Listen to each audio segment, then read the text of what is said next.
Turn down the music a little bit.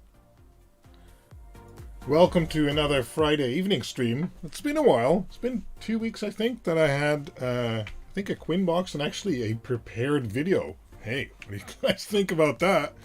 Trying to bring those back, but it's busy with doing board designs and production and all kinds of stuff at the same time too. So, hey, so today it's getting kind of boring, I guess, but we're going Coke Vanilla again. And we're in the pre-show, so how are you guys doing? What are you guys drinking? Okay.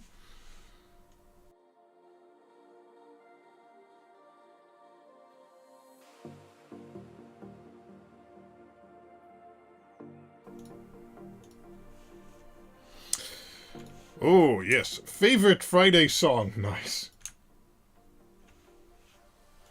I feel like I'm at a disco. Well, don't worry. It goes lower during the stream itself. Nicholas Rutledge says, "Hello, Quindor. I haven't been able to make it to one of your live streams in a while. Good to see you." Good to see you too. Let me turn up my own music. There we go. Nice. David Odessa says, "Good evening all. Hiya, Fred. Johnny Bergdahl is here. Ladies and gentlemen, evening Philip, David and Quinn." Hey. Crystal Light Iced Tea. Ooh, that sounds fancy, Joe. So are we ready to finally do a magic smoke stream? The goal of the stream is actually to blow fuses today, so there will be magic smoke, especially on bad fuses, because they often melt the plastic before the fuse goes, so we'll see. Will there be pink LEDs? No, but there will be unintentional orange glow, I suspect.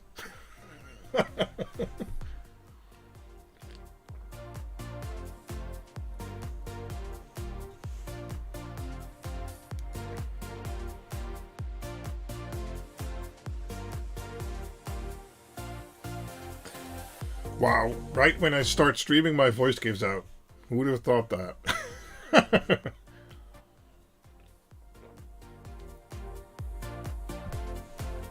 Do you have a fire extinguisher handy? Or really? I think I do. Let me check. Yeah. I have my can of Fire Stop right here. Oh, it's focused on my face. So right here. Fire Stop. Yes. Let's hope it stops fires. Is it still good? Is there a date on these things? Oh. Oh, okay.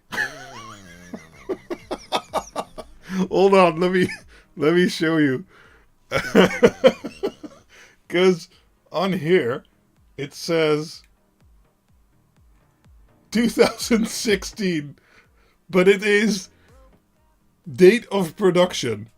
So that should be okay, I guess. I don't know if it says how long you can store it.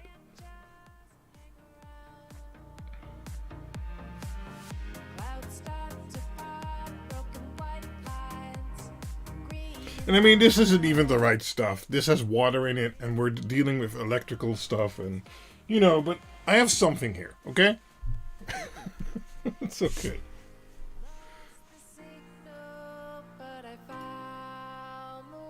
Oh, Philip says, by the way, Intermit.Tech, did you see the EV blog also made a fuse video recently? Different fuses, but still. I didn't. I'm not sure. Let me look that up.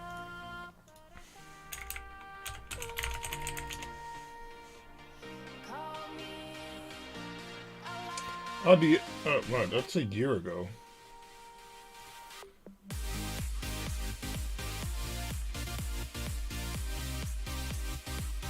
Now, I haven't seen a recent video about fuses from Dave from EV Blog yet, so... Yes! Finally managed to attend live. Hey there, Chris. Welcome.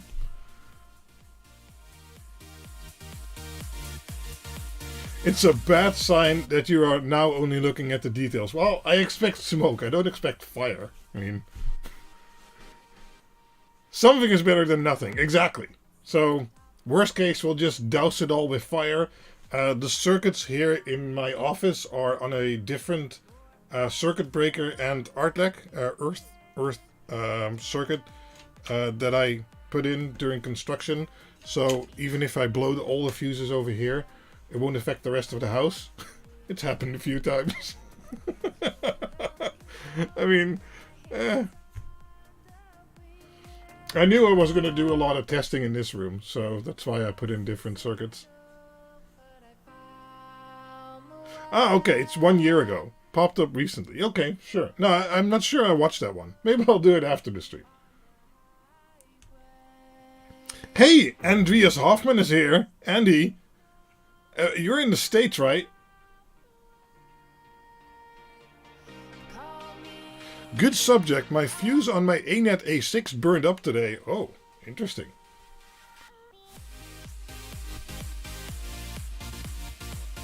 Oh yeah, Andy says, greetings from the US. MSX Droid is here. Cool. Oh, San Francisco. Nice. I was there a few years back.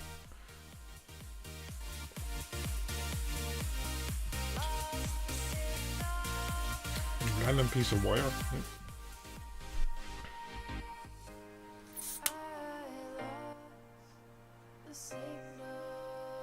Is it bad if I like the music on my own stream? I guess it's good. That's why I selected it. I don't know. I've been wondering if I should change up the music at some point, but I like it too much.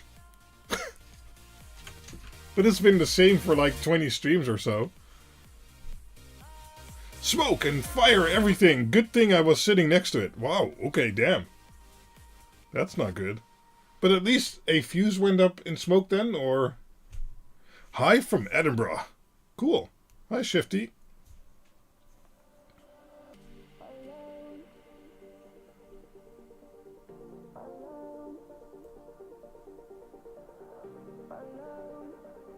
Did you inform the fire department yet? Yeah, I informed the fire department and the energy company because we might be pulling upwards of 100 amps today, but we'll see. We'll see.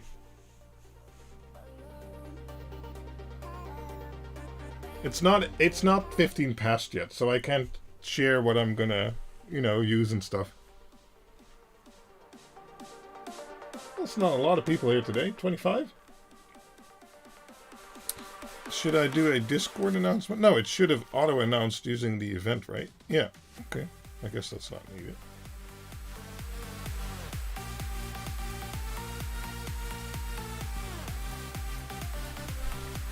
Let's hope he informed the girlfriend department. Yeah, she knows if I come running out during these times and I say, I need your help now, just drop everything and come here.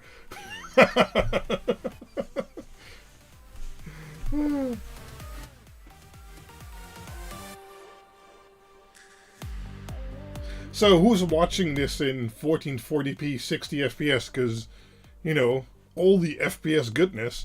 And I think I've also finally figured out the autofocus on this thing. I mean, that's pretty good.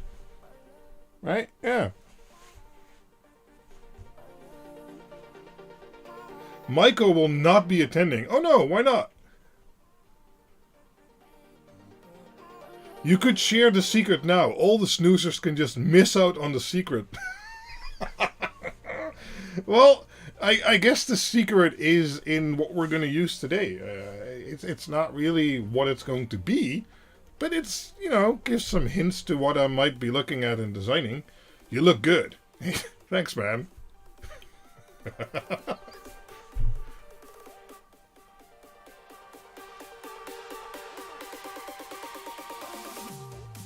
Is Maiko's mom home?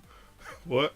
Maiko's busy with his mother? She came home from the hospital. Oh, okay. I hope nothing bad happened.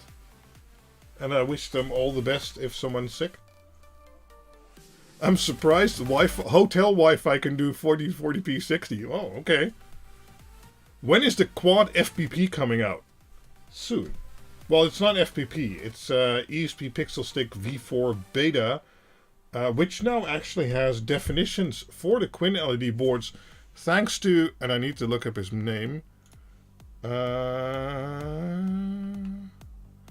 Martin Muller. He's now also on the Discord server. He's been putting in work. I believe he's the main developer for ESP Pixel Stick V4, and he actually put in board definitions for all the Quinled boards. So that's really awesome of it. And that should be able to do FPP remote play. So you'll have the FSEC file from Xlights on the SD card plugged into your Quinled Dig Uno or Dig Quad, which I will be releasing hats for pretty soon. They are in production right now, including new Quinled Dig Uno and Dig Quad boards. And they have a slight alteration on them, which I'm keeping secret for now. Maybe I'll share that at the end of the stream. Yeah, but those should be coming soon. It's this little hat I've... there's the wire here. This little hat I've shown off before. That... Oh, I guess I could show on here. Where do I need to go? Something like that. So this has a... Well, you can't really see. This has a micro SD... Micro SD card slot over here. It has some extra channels. It has a digital microphone. And it has an IR receiver. But yeah, those top boards will be coming soon. They will only be available as an extra option with the ESP32 attached, because basically the shop system can't handle adding more options right now. We're working on that. But yeah, anyone wanting to run shows and get some extra channels out of the boards, those will be available soon, together with the new sorry, with, again, improved Dig Uno and Dig Quad boards. So, yeah. Maybe a competitive board to go against Falcon, Pixel controllers, and Culp. Well, I don't like being a competitor, but maybe an alternative. And maybe I'm working on stuff. Maybe. Yes, more Coke. She broke her hip some 2 months ago, but is better now. Oh, wow. Okay. Yeah, I can imagine he needs to guide her a little bit and help her. That's cool. It's cool if the son does that. How soon you think? So the Dig Uno and Dig Quad should be out in about 2, maybe 3 weeks.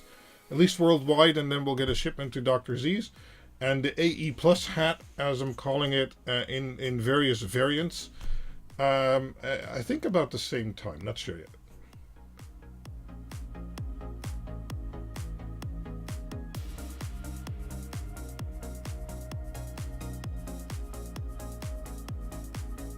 Yeah, exactly, Philip. You got it. Evening all from the UK. Hey, BFits58.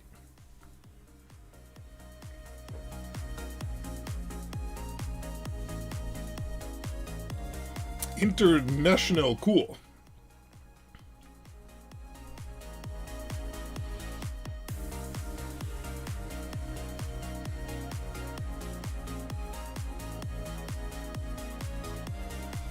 I don't like this song. Skip.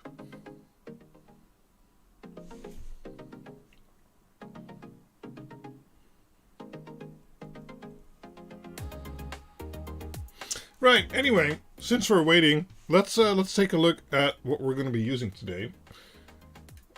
Let's refocus that one. Because I made 2 testing boards, and I had a failed attempt first, and these are the new attempts, and these are fully functional. Let's make sure that's in focus. There we go. Well, let me zoom those in. Oh, it's a bit dark. Nope. Yeah, I guess it's a bit dark. Okay. Still should be fine. There we go. So, these... Well, let's look at this one first. So, if we look at this one has a triple input terminal, and then it has 3 fuse slots like we're used to, and those go into 3 banks of output terminals and also these output terminals. Now, this is all to test higher current loads through the PCB, because I've often been asked, like on a DIC quad, like, can't you make them 50 or 80 or whatever amps, just add more terminals to it? It's not that simple. There's heat load and heat buildup and all kinds of stuff you need to take into account. And the current boards are designed the way they are, taking all that into account. And it's not as easy as just adding some terminals and that's it, basically. So these boards are for testing. These are actually the same boards, but I made some combined footprints. And, well, there's all kinds of testing things on here. Like this side is full of vias, as you can see here, while this side isn't. And it has the same amount of copper. So then, will this side perform better than this side? And, you know, maybe it does better at 10 to 20 amps, but it doesn't at 40 to 50 amps. And, I mean, how much can these fuse holders handle? I mean, you can get 40 amp fuses, but will that actually work? And how much can the screw terminal handle? And, well, as I said, I've also been testing with different type of fuses. So these are the ATO, ATC style car fuses we've been using for a while now. And these are ANS style fuses, I believe, from Head. And I'm using these beefy screw posts, which, you know, have giant amount of solder on them, and a huge footprint I've been perfecting, because this is already the 3rd attempt to get a good footprint for those. And, well, how much current can that handle, and how much current can then the whole board handle to all the terminals and stuff like that. Now, this video isn't about that per se, because that's more internal testing so that I know how to adjust my designs to do, well, exactly what I want them to do and what I rate them for. But today we're just gonna, you know, see how a fuse works and why it works, and then maybe, or for sure, blow some up. Because, you know, we finally get some magic smoke. So yeah, we'll be using these 2 tester boards for that. And so in part it'll be a test of the tester boards, but mostly it'll be a test of the fuses, because I've already been doing a bit of testing, and some fuses work very differently than other fuses, even though they have the same rating and stuff like that.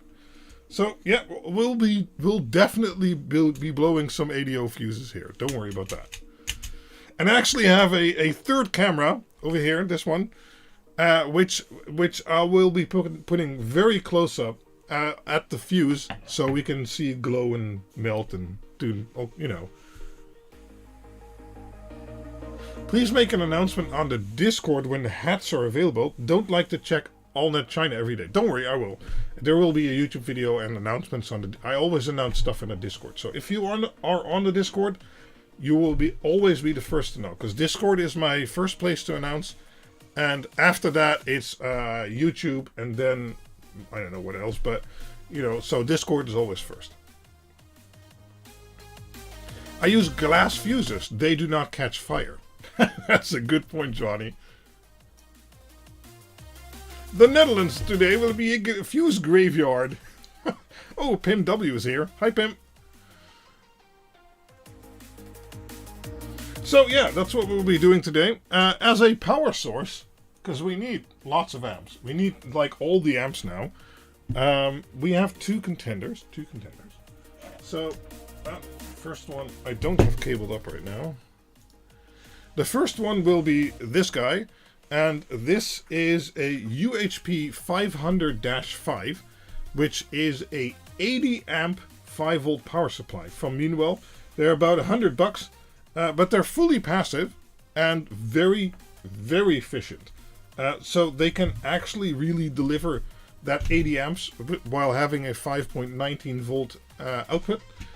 Very stable, and even at like 60-70 amps load for 10-20 minutes I've had them, they don't get very hot at all. So excellent power supply, and I think the best you can get passively cooled if you need 5 volt or 12 volt.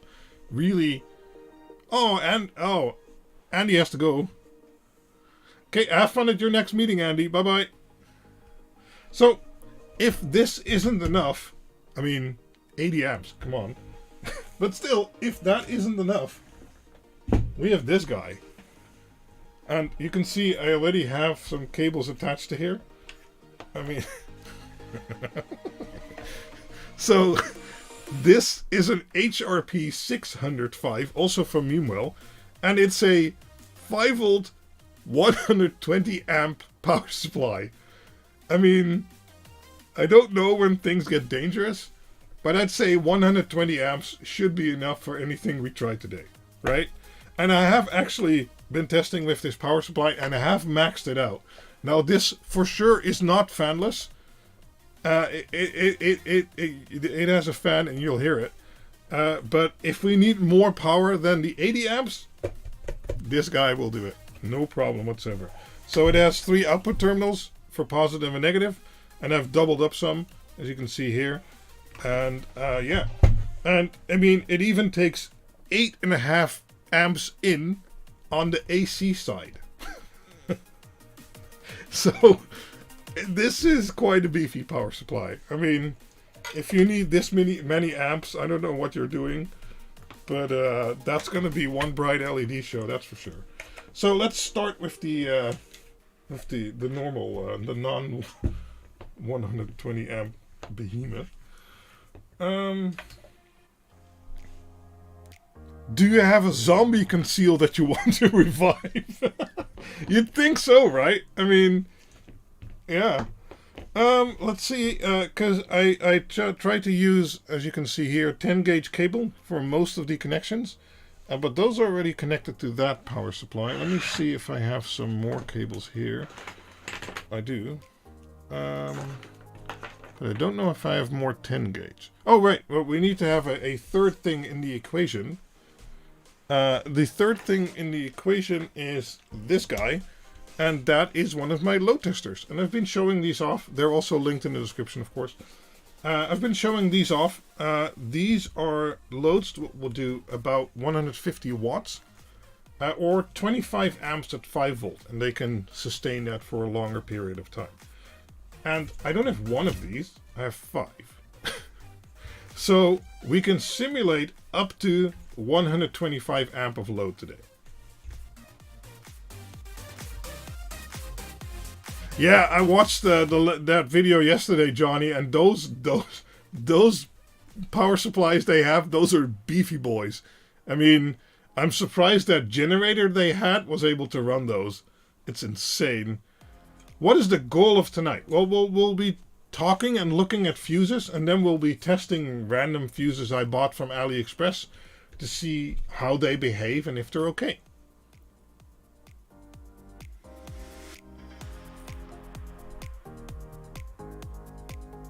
If you run out of fuses, you can use your left finger as a fuse. What?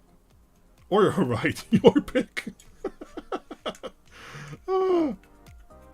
Okay, so anyway, yeah, loads. So these I will use to generate the loads up to 25 amps each. And I'll also be using either 10 or 12 gauge cable with these to not have too much voltage drop and stuff like that. And as I said, I have 5. And we can basically build a load up to 120 amps here today. So let's start with the fuses we're used to, these guys. And I guess I'll do it on screen like that. Let's disconnect this guy. Do I have some 10 gauge left here? No. Don't think so. What's this? 14 gauge?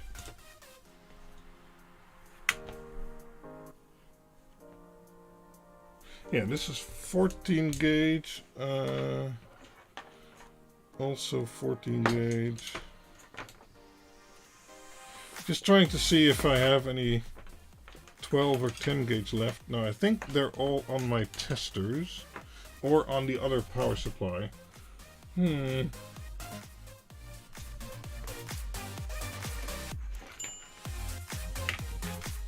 see here.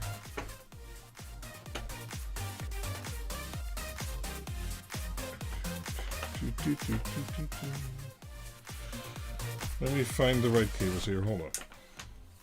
So this one is okay. This is a 12 gauge. Do I also have a 12 gauge? Yeah. No, that's my headphone wire. Let's not use that. Let's see here. This is a 10, I think. Yeah, this is it. No, that's also 12. Okay. That's fine. How do I want to do? Okay, I'll just remove it from the other power supply. Let's not screw around.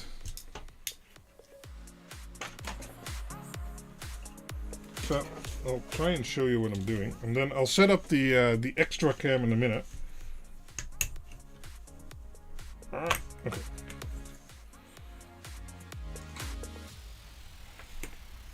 So let's just unscrew this guy. Because I'd like to use the fanless power supply as much as I can.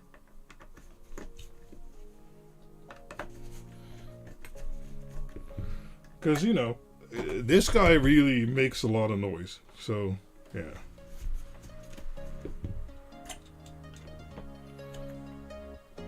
Guess I need to make more cables, huh?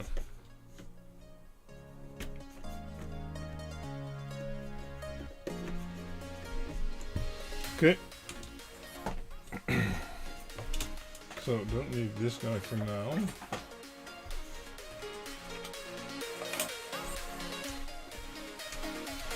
And then we'll screw that in here.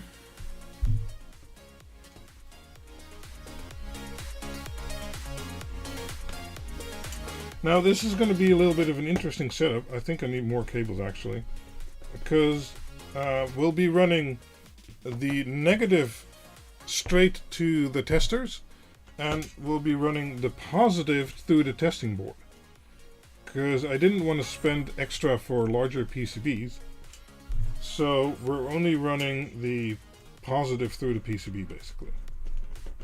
Still, that's fine because that's where the fuse is. Okay, so we have these screwed in here, right? Okay, those are nice and tight. And we'll be using the input terminals.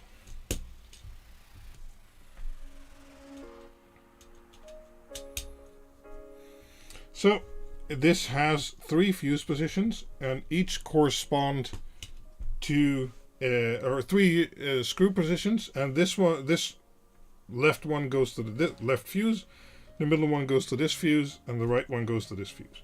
Now, one of the reasons why you want to have multiple fuses on a board that can have multiple input wires. So also on my other boards, like on a big quad, you can run 2 wires from your power supply. And well, that one has all outgoing fuses but no incoming fuses. But once you start adding more wires and the amperage goes up, basically, it becomes more important to have ingoing fuses next to having outgoing fuses. Now this board doesn't have outgoing fuses, it only has an incoming fuse. But the reason is, let's say this board can do 100 amps, I don't know, and you have 2 cables, and each of those can do 70 amps or 60 amps each. So that's above the 100 amps that the board can do. That's fine.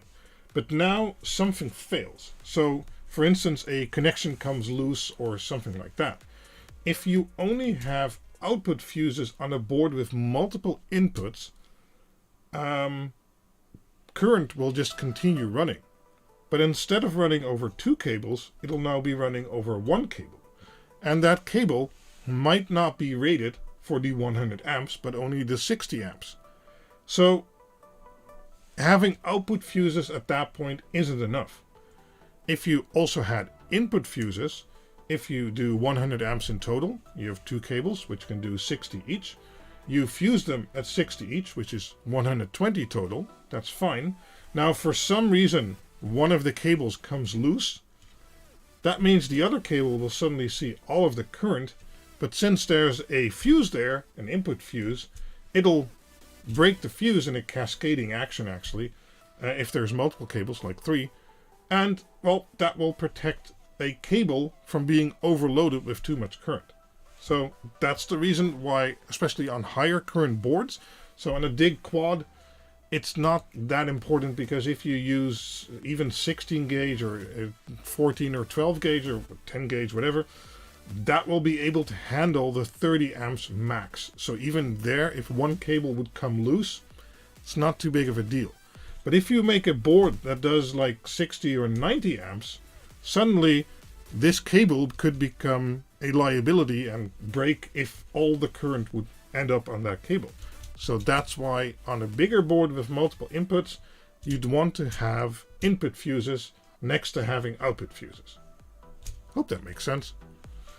Right, so we've got the input wired up. Let me see how I'm going to set this all up. Let's get to power supplies, or 2 testers here. I guess I could put the testers on top.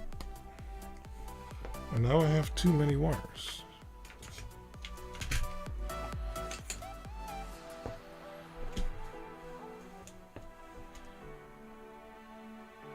It would be awesome if you connect the WS2811 bright while connecting things. No LEDs today. No LEDs today. We're just talking fuses. So let me remove these wires real quick.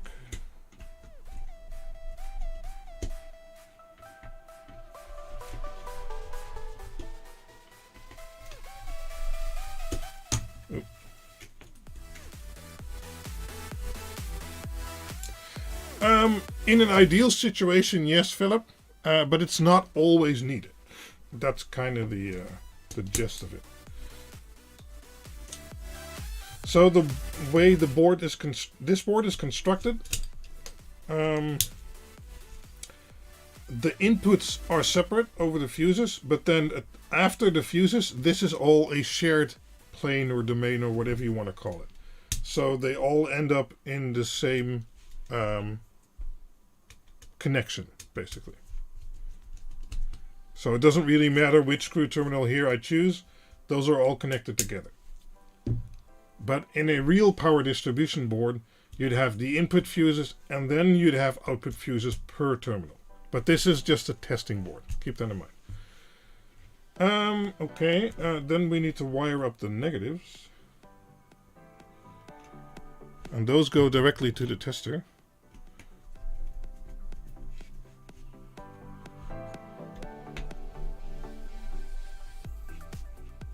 Okay. Good evening, Peter Stimple. Dang.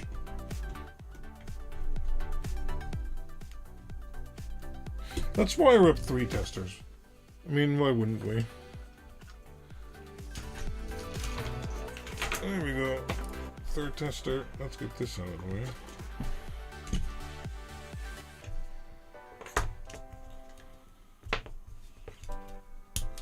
I'll try and get it in the shot in a minute. Don't worry.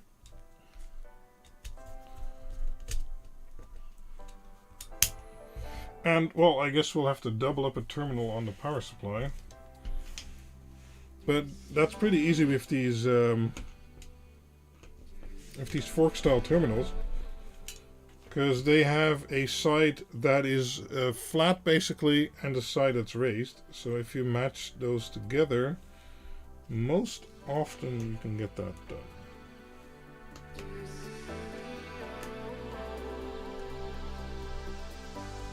There we go.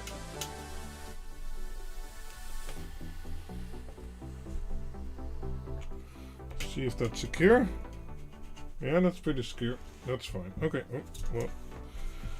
Okay, let's see here. So what do we have? We have 3 testers here, right? And then we have our little power board, and it has 2 positive cables coming in. Now those are 10 gauge, so they can carry plenty of amps. That shouldn't be a problem. And then we have 3 outgoing cables, and each goes to one of the testers. And this is all shared, so we can, you know, put in a fuse somewhere. Let's start with this 10 amp rando fuse. I don't know. Let's put it in the middle. That's fine. No, that's not fine because we don't have the middle connected. Okay. Now let me see if I can set up the extra camera, because we can get you a very close-up shot.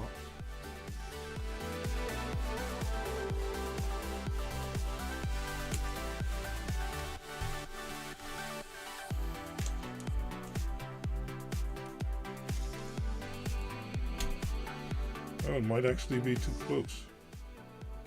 Yeah, I think it is. I might need to get a different lens for that. Hold on.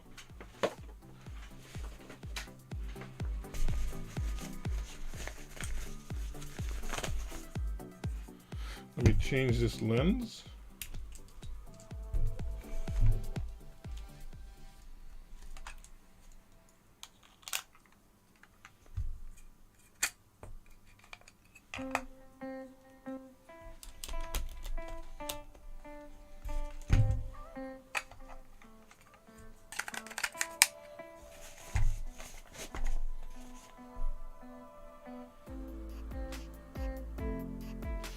Peter Stimple asks, do you always use those car fuses, or are you using resettable fuses as well?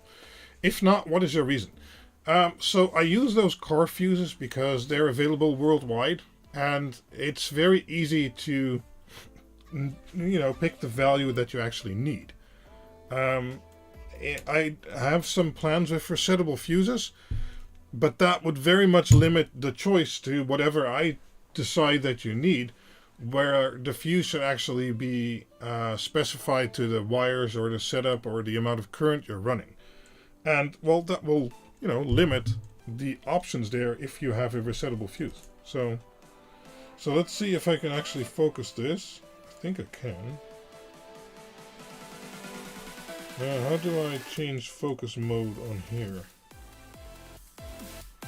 I would use this camera a little bit.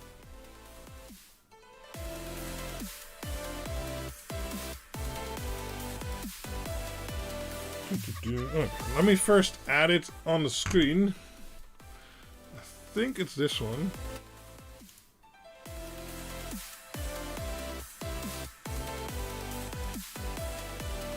Maybe not. Maybe not that one. Is it this one? Yes, it is. Nice. Okay, now let me see if I can crop that somehow.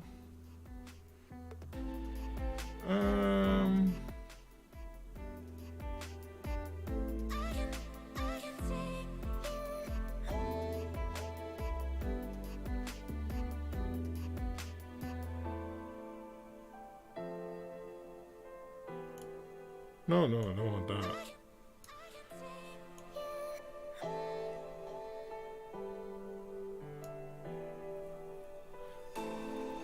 Yeah, it's just for flexibility and so that you can adjust the board to your specific setup. But I am experimenting with PTCs also. More about that in the future. Not sure what I'm going to do with that yet. So I want to crop this image, but I don't know how I do that. Edit, transform. Oh, let's see here.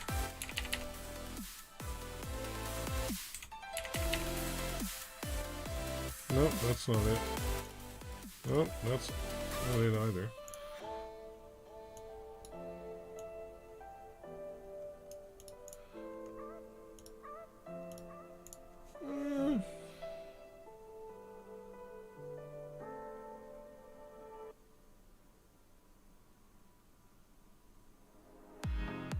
I don't actually know if you can do that in OBS. Can you crop a source in OBS?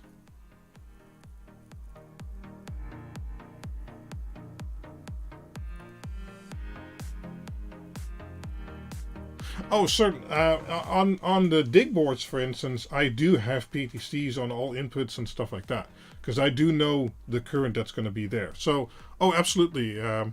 No. The camera is already pretty close, Philip. I mean, oh, wait. This is the distance. So this is the lens, and this is the fuse. So that's already pretty close. I just want to not have that much slack. Oh, wait, I guess I could do this. No, stop focusing, you idiot.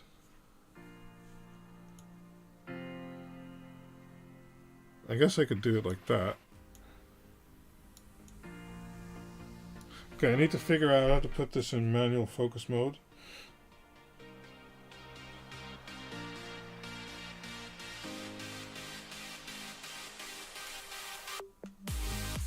Oh, hold on.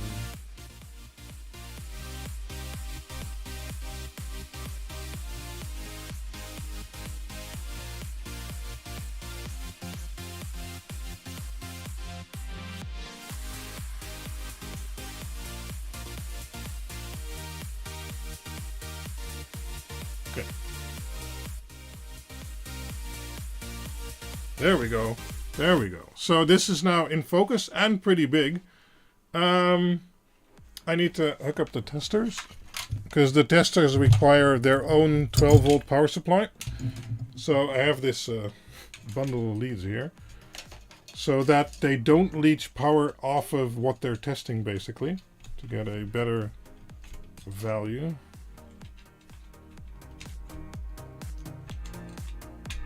Almost there, almost there. Okay, let's turn the testers on. There we go. Testers are on. They're not seeing any voltage because the power supply is off. Let's turn the power supply on. Oh god, this wire is buried somewhere. There we go.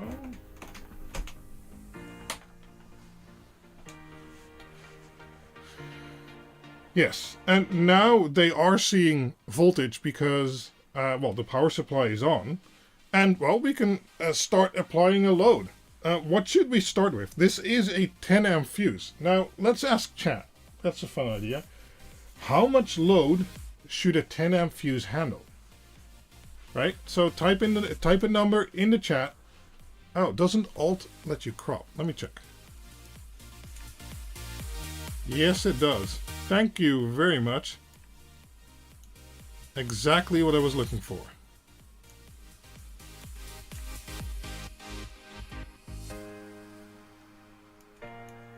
Well, now I should put it in the middle again. Sorry. But type in the chat, what do you think a 10 amp fuse should be used for? For what kind of load?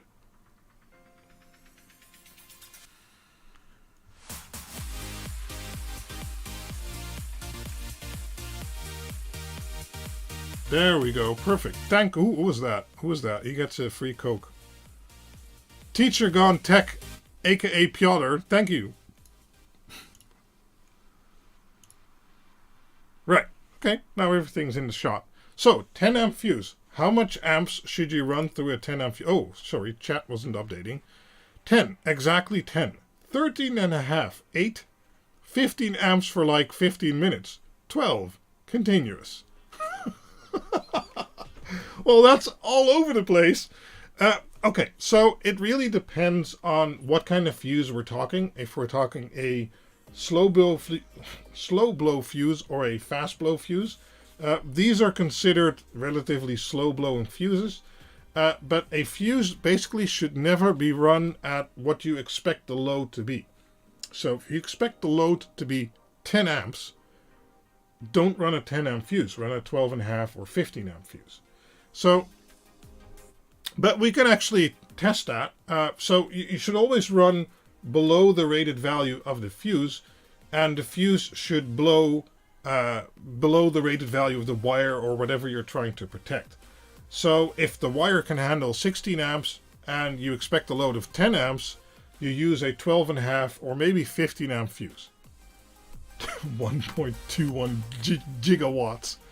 Yeah, so it should maybe sustain 10 amp for a long time, but it'll do so with a lot of resistance, in theory. So let's I don't know, let's use one tester to start, and let's no, let's not do 20 amps.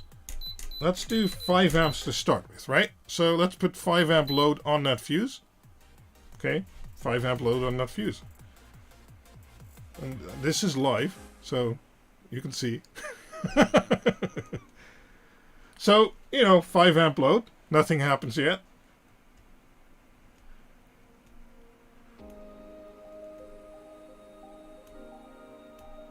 Okay, so yeah, that's boring.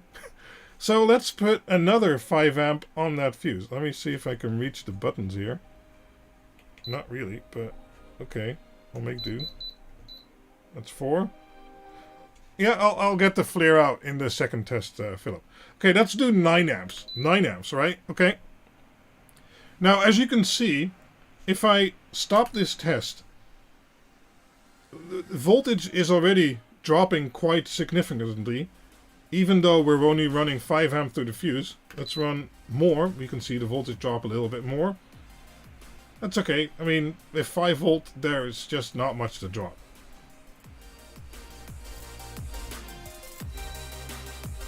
Oh, the chat overlay is not visible. Oh, sorry about that. There we go. Thank you. What was that?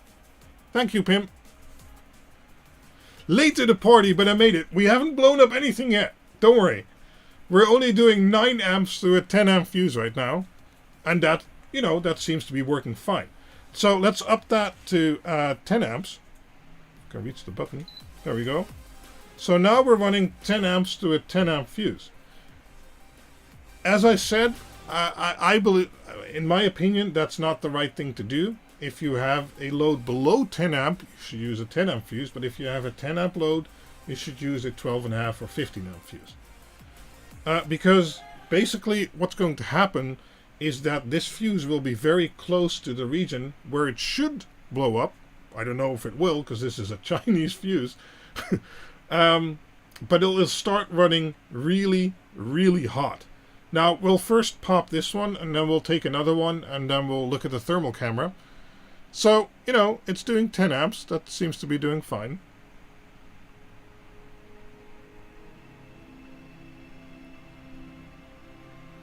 So, how much should we put it on?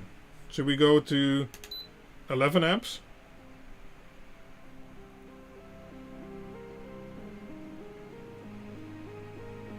I think it's already starting to change color. Can you see that?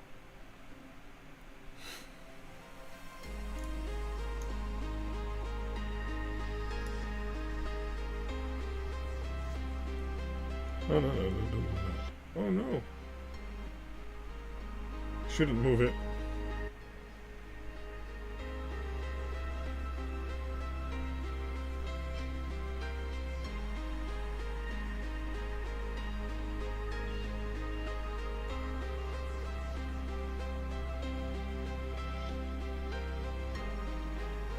He's fusing below the actual current?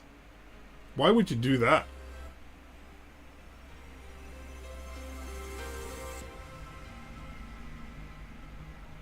I don't do personalized consultancy, Ricky, but we have a lot of intelligent people on the Discord server who are very knowledgeable. So if you have questions, it's best to ask there.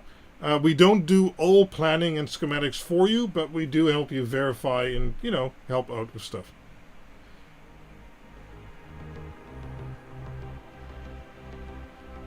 Okay, well, as I said, it really depends on what type of fuse you're using.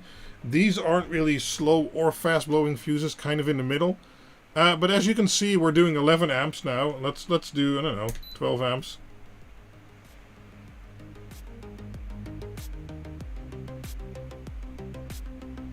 Yeah, Dave from EV Blogs is great.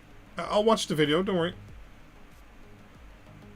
But there's lots of different type fuses too. So this is mainly related to ATO or ATC style fuses. And I think if I'd gotten I have one here, a little fuse, it might have actually already blown. So let's this is a rando Chinese fuse, which I believe is actually a decent one. And let's try a little fuse after that. The little fuse are the fuses I deliver with my boards.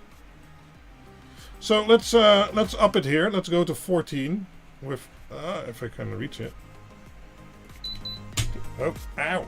Don't put your hand in the fan. Okay, it blew, or at least the testers are set up to stop if the voltage drops below 2 volt.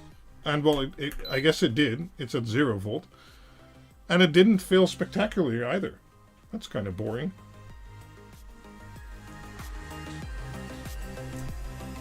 Let's try it again with the same type fuse. I have a few of these lying around here. So, 7 amps.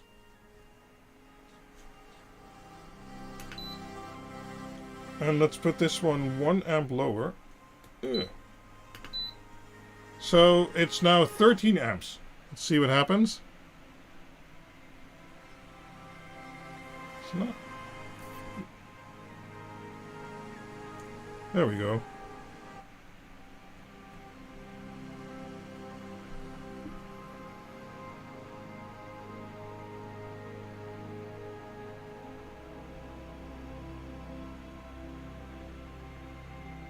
Ah, cool. Glad you found us, Ricky. So it seems this fuse isn't really blowing that fast with 13 amps. That's okay.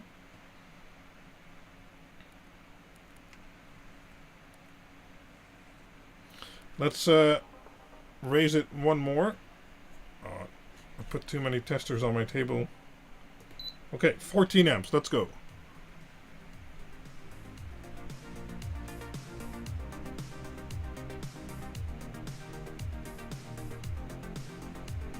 Sure, we can do a 14 amps instantly after this.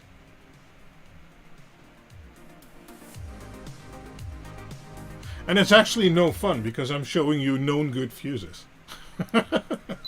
Okay, and there it went. Yep, very good. It popped. So with 14 amps, it pops after... Sorry. Have to check it's not too hot. Hold on.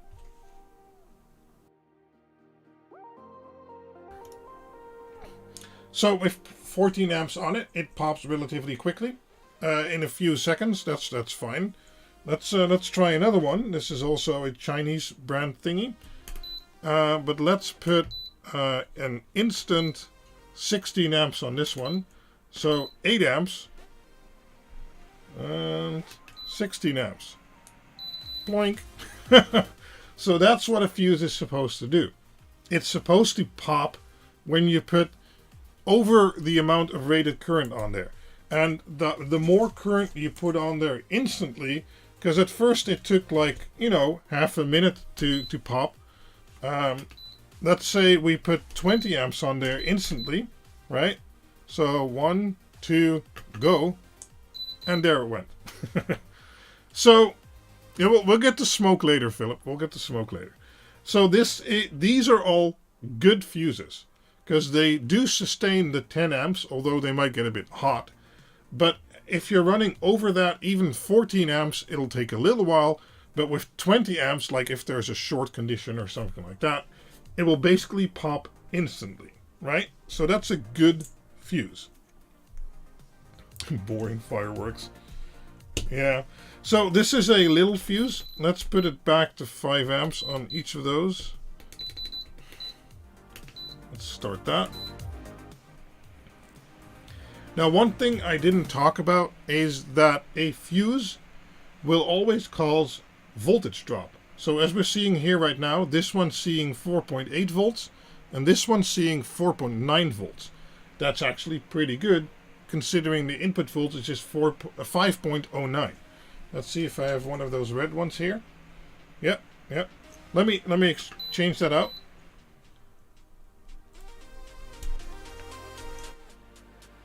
Yeah.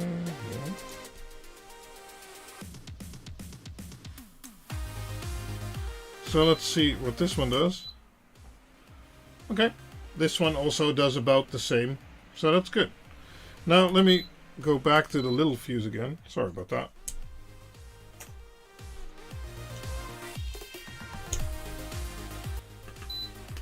So little fuse at 10 amps should be fine. So let's go to 12.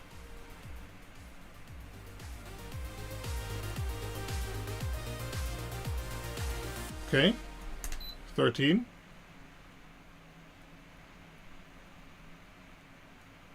Now I started out showing you the good fuses, so there's not a lot going on here. 14, and bloop, there it went. Okay, so these all behave the same and as you'd want and expect. Okay, that's good. Now let's see if I can dig up some fuses that don't. Let's take out my my box of fuses here. And we're testing with 10 amps, right? I don't think I have any bad 10 amp fuses.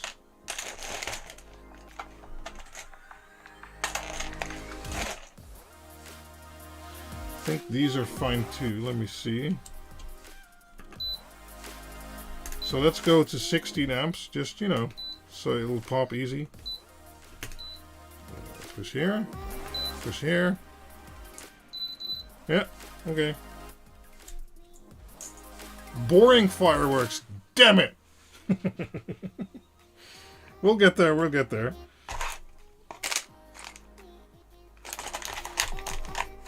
Right, so this is all working as expected. Now let's get a higher amperage fuse. Let's see if I have some. Yeah, I think I dumped all my bad fuses at some point. Okay, let's go. Let's go for broke. This is a 30 amp fuse. So let's go for 18 for 36. Let's go. Bam. Now that should already be a little bit more exciting. Okay, let's go for 40. Don't. Oh no, that's okay. There we go.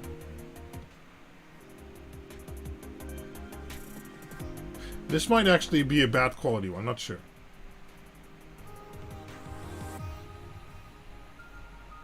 What?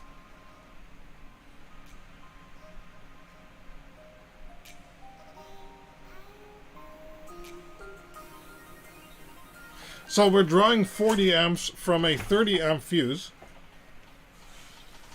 And it doesn't seem to care. It does seem to start smelling. Maybe I should wear my safety goggles.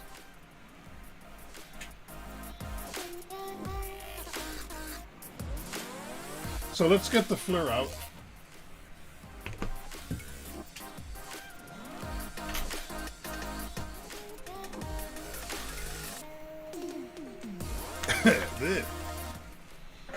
I'm starting to smell this fuse. That's not good.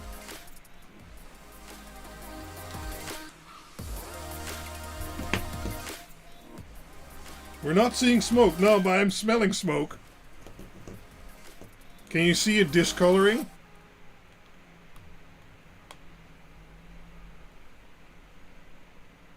Can you see it turning darker over there? Yeah, the casing's starting to melt. So it's going to be hard to show you on camera. Yeah, those legs of those fuses are over 150 degrees Celsius. Yeah, this one's going.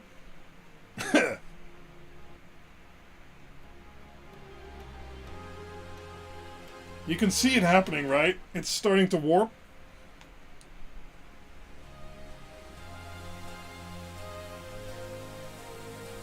Yeah, I don't know if I like that early warning system.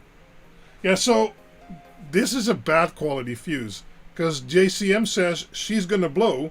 Well, you know, I would have liked it to start blowing already.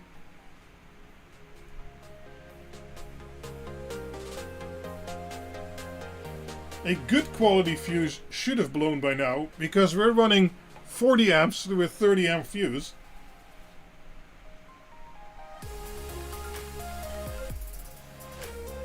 What is going on? We're heating up fuses.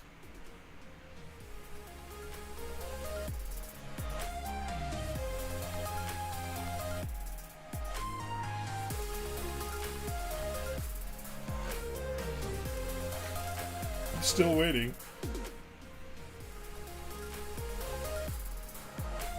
Okay, let's add a few more amps. Oh, no, that's a lot. There we go, 44 amps on a 30 amp fuse.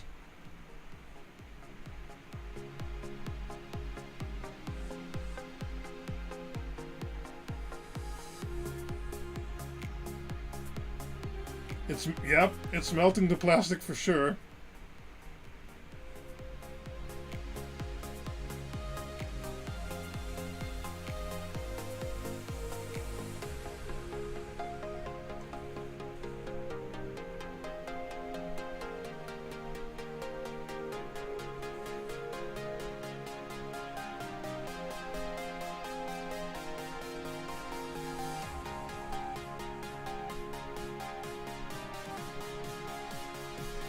Okay, more amps. 23, 23. So now we're at 46 amps on a 30 amp fuse.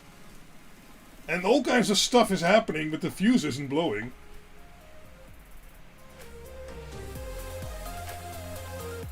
There we go. Okay.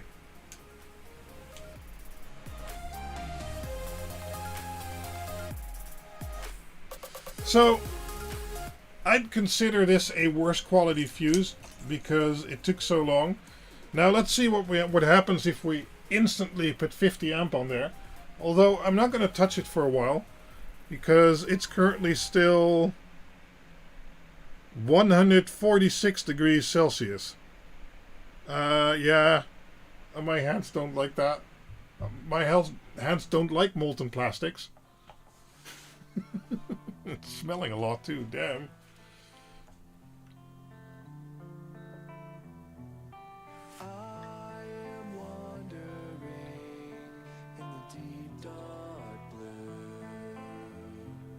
Yes, so from AliExpress, only get fuses that state that they're zinc, and then generally they'll be okay. But if they don't, they might be aluminium fuses, and well, those basically have the problem I just showed. They can take way too much current and actually start melting their housing before that they'll blow. What's today's drink? It's Coke Vanilla. It's boring, huh? I don't have an exhaust vent right now. Sorry. With life insurance.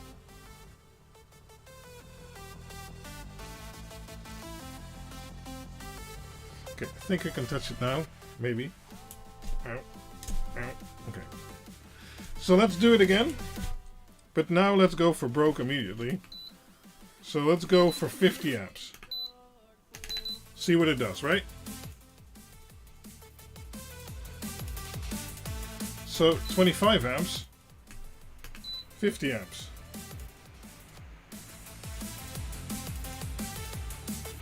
Now a 30 amp fuse, even of this type, in my opinion, should blow quicker than this with 20 amps over.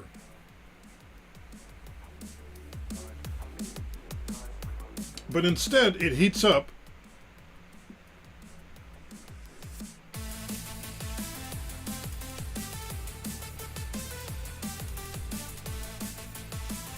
So I believe, there we go. Okay. So I believe this is an aluminium fuse, but okay.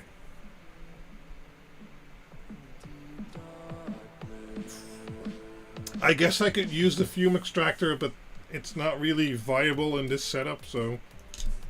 Ow! It's hot. Let's see what other fuses we have.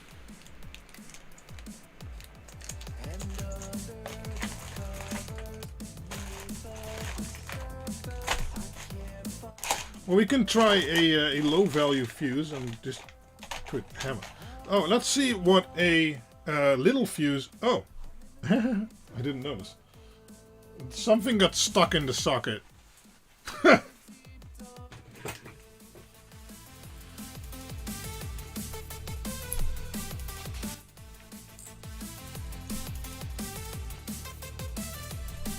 we go.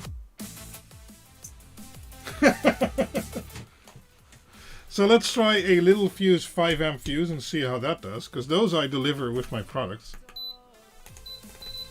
Let's do 5 amps. Well, nothing should happen really.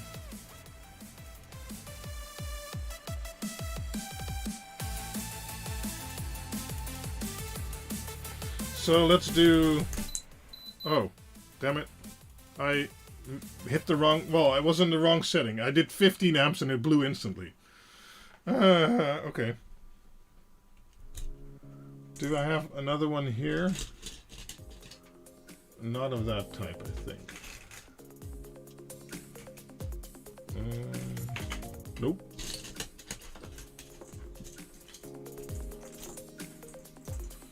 Oh well. What's this? 20 amps. Yeah, 15 pop. That's the way it should go. I mean, I have all kinds of rando fuses lying here. Here's another 5 amp. Let's see what that does. 15 amps, go! Bloop! Okay, so those are all good fuses. And that's also what I mean when I do a Queen box with fuses or something like that. I actually do test these fuses, and I only link to ones that I know are good. I'm trying to find some that I might have left that are bad, but I might have thrown them all out.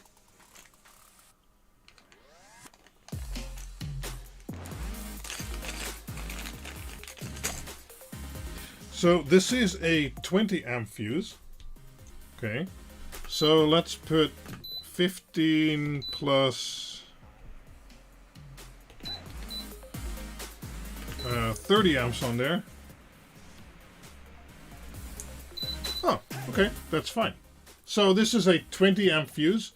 We put 30 amp on there, and instead of slowly heating up and melting the plastic, it popped in a few seconds. That's good. That's fine. That's what you want.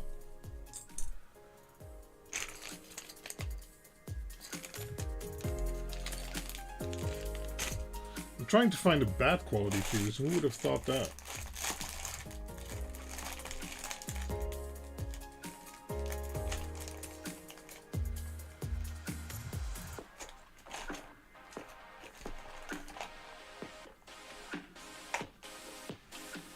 No, I have a huge amount of fuses. Oh wait, I actually got some new fuses in. Where's the box? Okay, let me get some fuses out of this box because there's another load of fuses there.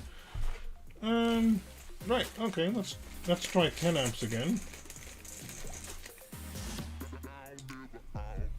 So here's a 10 amp fuse, and let's put 15 amp on there. This is confusing, haha. Okay, those are good. That's fine. Huh. I think I actually got rid of all my bad ATO fuses. What a stupid demonstration this is. But I have some fuses which I know are bad, but they're of a different type. We'll get there. We'll get there. Don't worry. So 15 amp fuse. Let's see here, 15 amps. fine, of course. Let's go to 20 amps.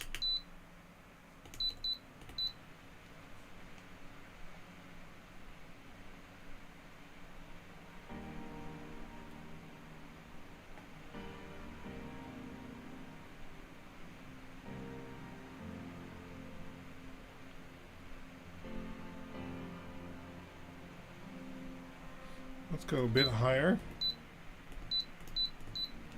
25 amps. Oh, there we go. Let's try one of those more. Oh.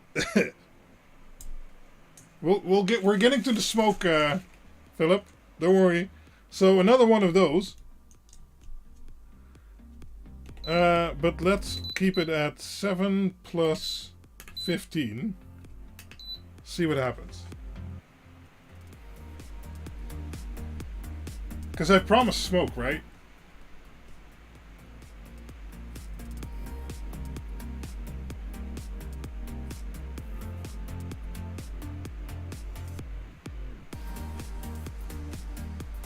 So we're at 22. Ah, this one blew faster. Let's try another one. Let's try another one. This has now become the fuse consistency testing stream. Let's try 23 amps on a 15 amp fuse. These are actually okay. They're still blowing okay.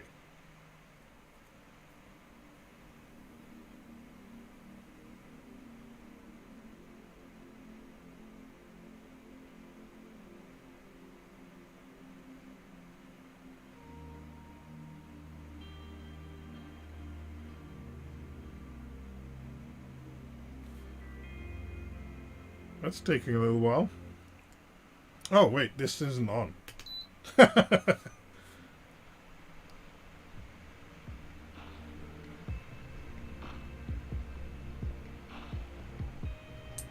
Oh, yeah, it took a little bit to blow, but it blew. That's fine. This is fine. This is good. Okay, that is hot. Ow! Jesus. Molten plastic on my hand. Ow. That was hot. Of course it was hot. What was I thinking? Okay. So let's go for broke with the ATO fuses. And, no, it's not in this bag, I think.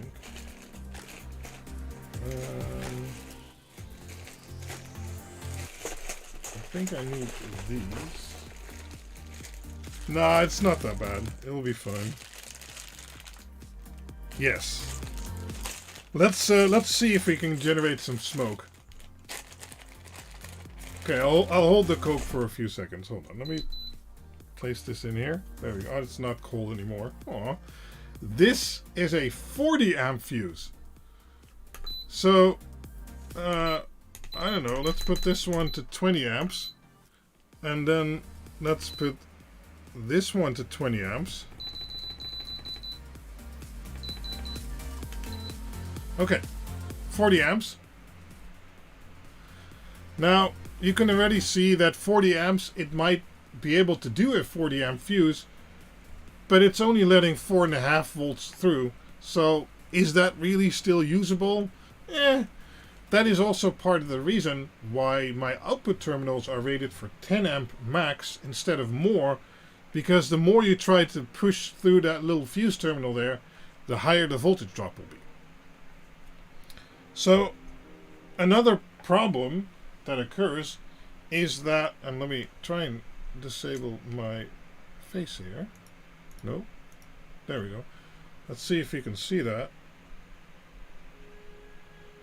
This is a 40 amp rated fuse with 40 amps running through it, and I don't know if you can see it, but the leads on that fuse are currently 150 degrees. I don't feel comfortable running a fuse at 150 degrees.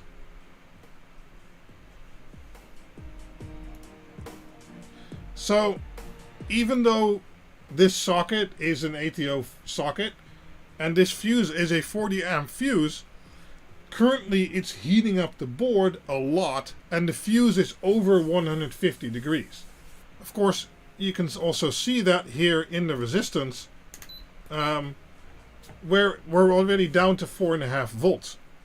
And, well, you can see what's happening to the fuse. Yeah, 40 amp fuse with 40 amps running through it doesn't mean that's going to work.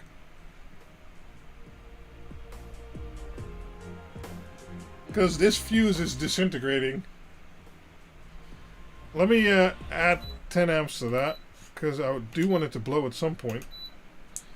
Oh, okay. Well, that was not spectacular at all. Okay, where's the pliers? So, I guess it was a decent fuse after all, because it blew at 50 amps. It just got kind of, you know, fluid. Let's try that again.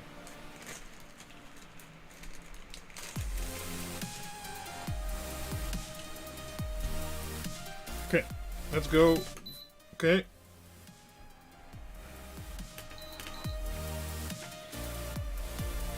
No, I wouldn't touch it now. That would be a bad idea. Let me turn myself back on. There we go. Let's see what happens if we do that for a minute or so. So basically, this is still a bad quality fuse. Although it popped at 50 amps, while it's rated for 40, that's great. That's actually very good. The plastic that it's housed in can't actually handle the heat the resistance of the fuse is generating. So, although you can get 40 amp fuses in this form factor, it's really not rated for it, as you can see. Because, well, you saw what happened. Or you can actually see what's happening right now.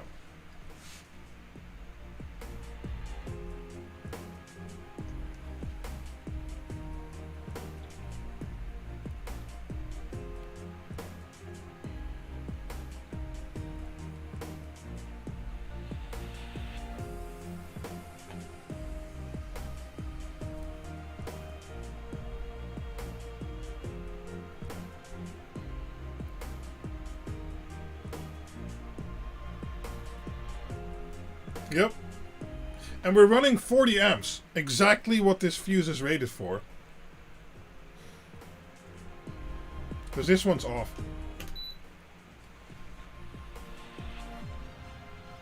I think so. I'll leave it running for a little bit.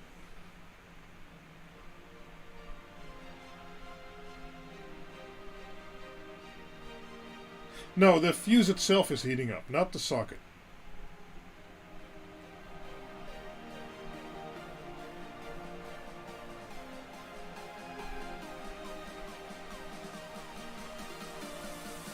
Or rather, maybe it's both. But I see products out there and other people designing things that really just look at the data sheet and say like, okay, this is a 40 amp fuse, I can run 40 amps through it.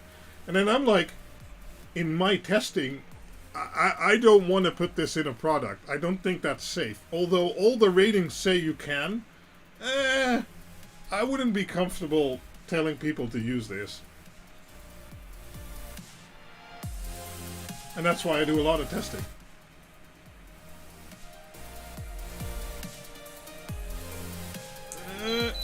Oh, it popped. Did it? I guess it did. It must have. I believe the fuse socket is rated for 30 or 40 amps. I'm not sure.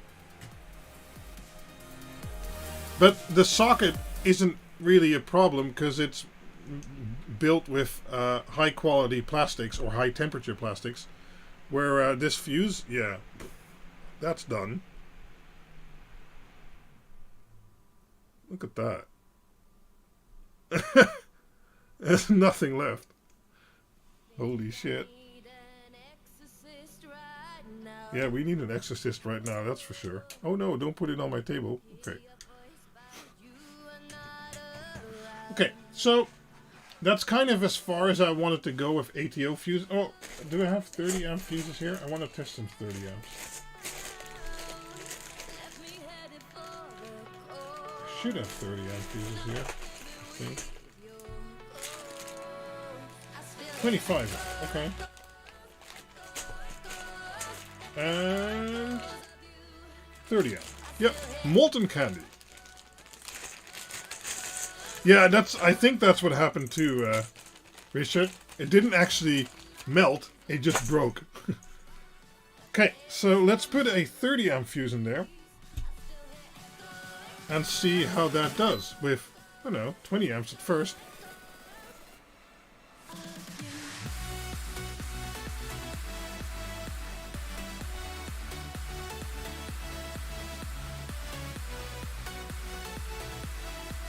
Well, of course that's fine. Okay. So let's put 40 amps on it.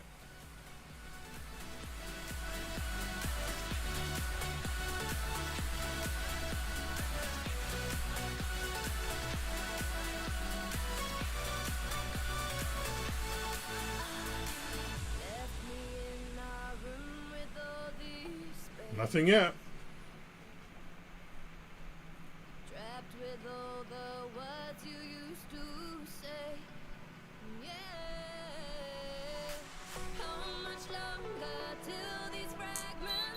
Okay, that's fine. That's fine. It took, I don't know, half a minute with 10 amps over its rating, and then it popped.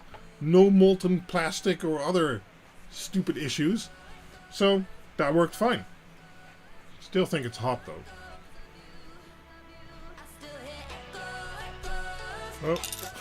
Oh, damn it.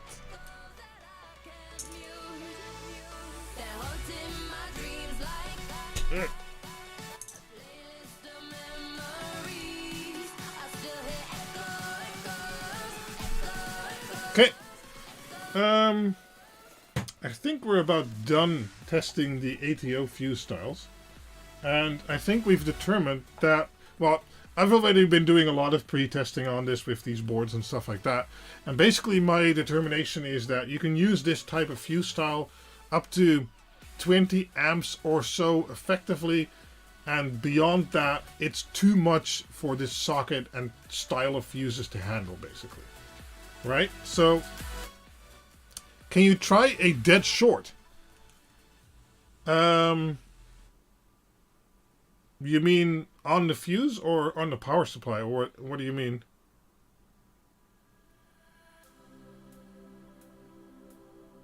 I can try a dead short, that's fine. I'm not sure which will react first though, the fuse or the power supply. Because this power supply will go into hiccup mode once it detects a short. So let me, sure, we can try shorting it. Let me disconnect my loads, because I don't want those blowing up.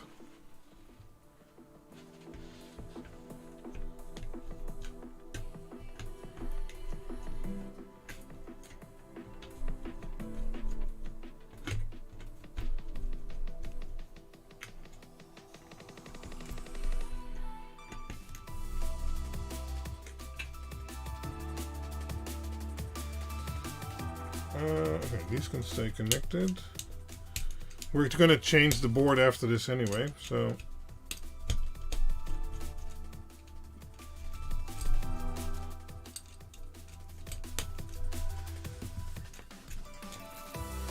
These can go away. These are ground, but that's okay. Where's the other one? Over here. Okay, and then I need a ground to short it with. So what we're gonna do... Whoa. I'm clicking things, that's not. What we're going to do is we have my board here. It has the inputs. And I need to move this. There we go. And I'll just be touching... Well... I already did it. Sorry. I was going to explain, but then I actually did what I was going to do, because the power supply is still turned on. Hold on. Okay. I need a new fuse. But it worked. It worked exactly as it should.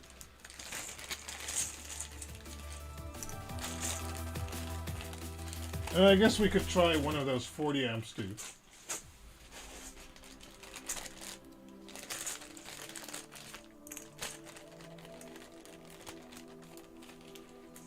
So, we have a 30 amp fuse here. Okay. Then we have our negative cable, and this is connected to the positive side over here. And even just touching it should make it blow. There'll be a little bit of sparks. Maybe. Yeah. There we go. No problem. And it blew. That's fine. Good fuse. Let's try the 40 amp one. Right? Okay. Ready? It took a little bit more, but it almost welded my connector. Let's try that again. Zo'n grote boom, jongen! Some Brabants there. But this isn't actually the fun I promised you guys, because this is all working as designed. Because I don't really have any bad fuses in-house. So let's try that again. There might be a little bit of sparks. Yeah, but it popped, so that's okay. And then maybe you'd say, okay, so that's fine then. Well, no, because we ran 40 amps through that fuse, and it really didn't handle it. And you're okay, but then you see me doing a dead short, and you think like, okay, but it pops during a dead short. Isn't it fine then? Yes, if the dead short is really close to the fuse. But we're talking LED strips. And if this dead short happens a little bit further away down the line, there will be resistance in the cable. So where this is a dead short, after a lot of cable with resistance, the sudden buildup will be slightly less fast, but fast enough. But there will be a limit on there by what the cable can handle because of the resistance. So even though this pops now, that might be too much. But then, of course, you need to use a smaller size fuse. If there is a cable or LED strip in between there and the short happens on there or further away, basically. So keep that in mind. Hey there, Andelage. Don't worry. We're still doing more testing.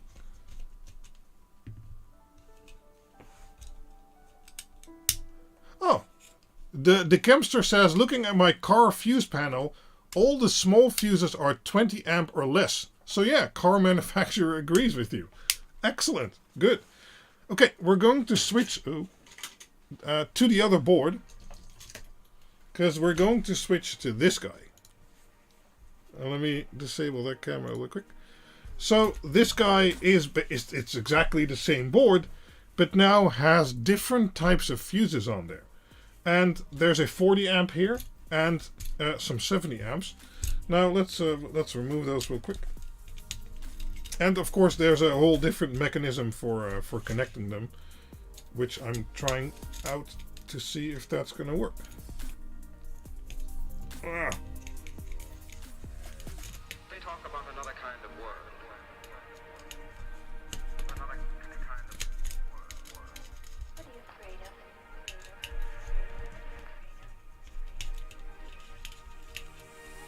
I'm lost in old ways. I have to keep my non-blown and blown fuses separate. Because for this type of fuse, I certainly have fuses that don't adhere to the specifications at all. But we'll be looking at that in a minute. Right, so basically this board is these screw-in posts which have a very good board connection. And yeah, I spaced them in a way that I can also put these ANS type or style fuses on there. Like that. So let's first try a fuse that works as intended.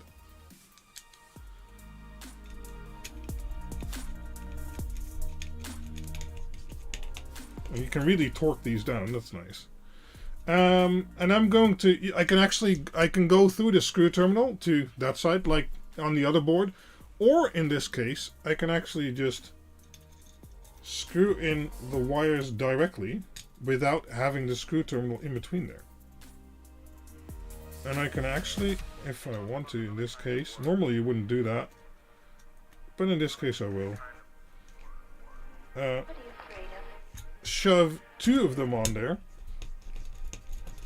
and torque that down. So yeah, that's not that's not going anywhere. Okay, so now we have the two positive leads of the power supply going to this post.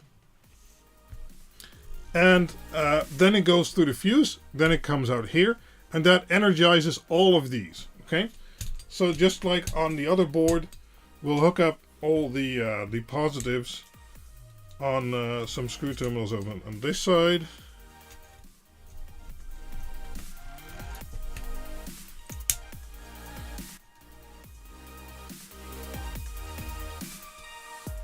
Well, at some point they'll start glowing, Philip, I think.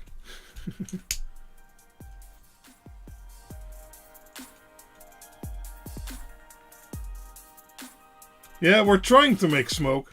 So far, I haven't got enough bad fuses, but I know I have bad fuses for this style, so we'll get there. We'll get there. Oh, I need to hook up the negative side to these again.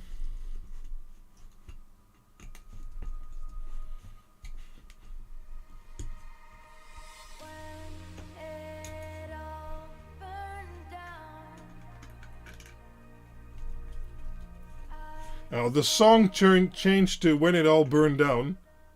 I mean, if that's not an indication, I don't know what is.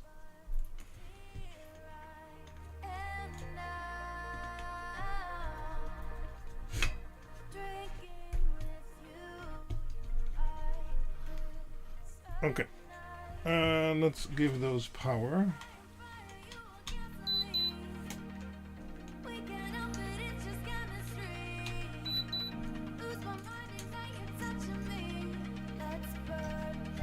Oh. Okay. Let's get that out of the way. Let's get in the extra cam.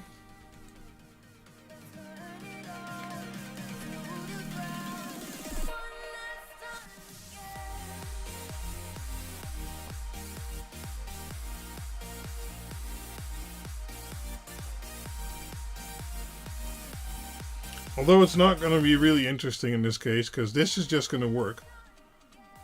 Okay, let's get the board in the view, I guess. Something like that, right? Okay. Then I need to move this cap.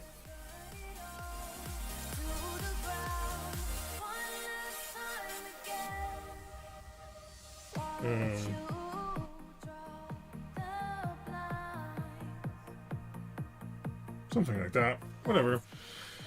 Right, so this is a 40 amp fuse. So let me get some stuff out of the way here.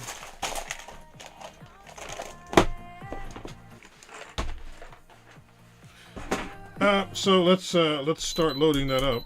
20. No. Oh wait. Let's turn the power supply on.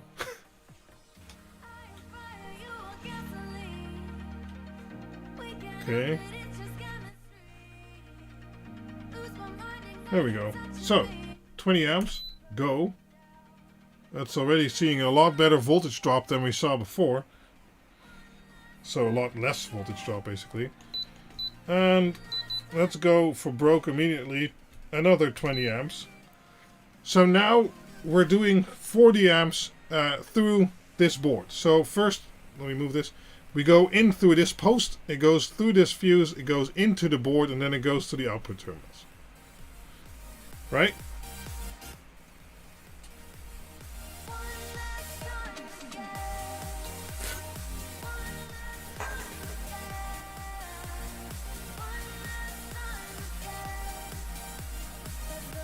Yeah, so that's not really exciting, is it? So let's up that. Let's go to 50 amps. So 5 amps extra.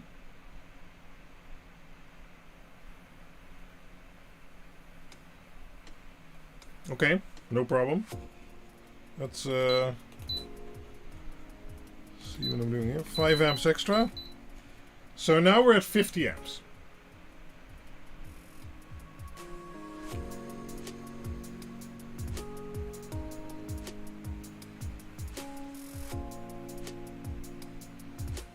Let's wait a little bit.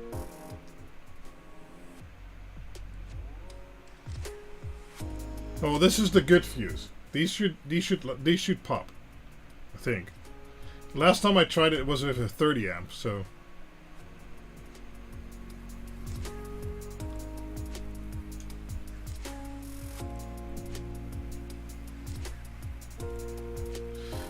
We might be seeing some slight voltage drop occurring. Oh, not really.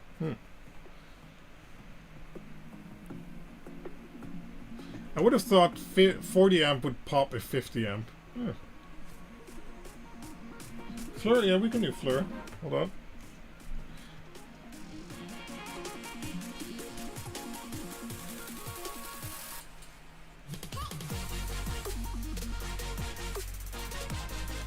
But in theory, with these connections, it shouldn't be too bad.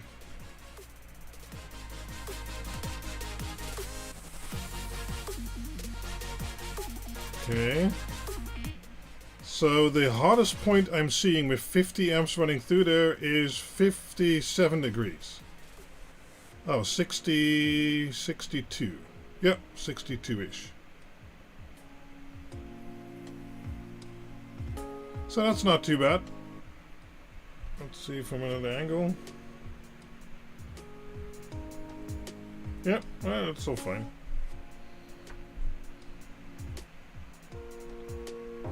And, you know, that's basically the reason why I've been experimenting with another type of fuse.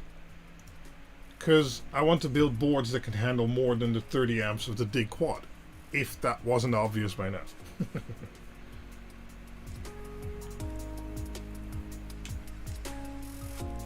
Okay, let's give it a little bit more then.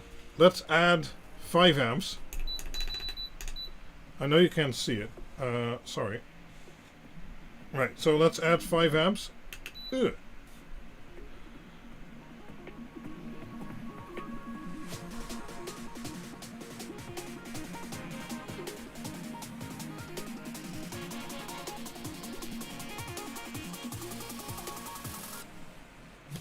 So we're at 55 amps. I can feel the heat from the loads. I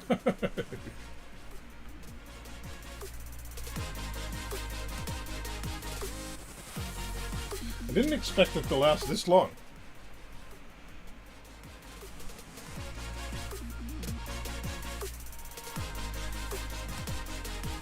Still, we're only at 63 degrees. Okay, let's go to 5 more. So now we're at 60 amps on a 40 amp fuse. Okay.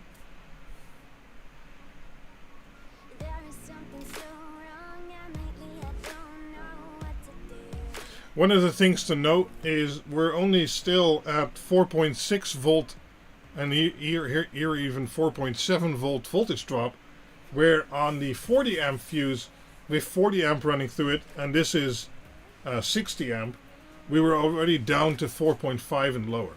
So, and that of course directly correlates to the heat being generated, or not. In this case, not. What's going on? These were the good fuses.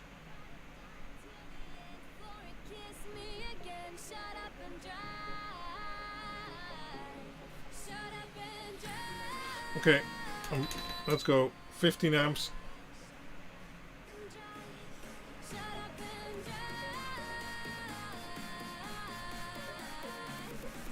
What the?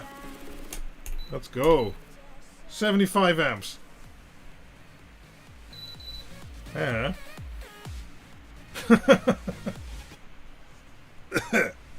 Okay, yeah, something blew.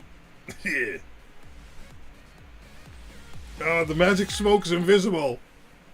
I've been duped. Sorry.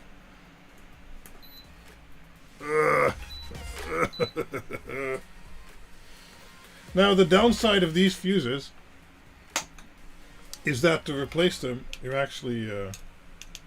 Oh, the cable is warm. We need to unscrew all this.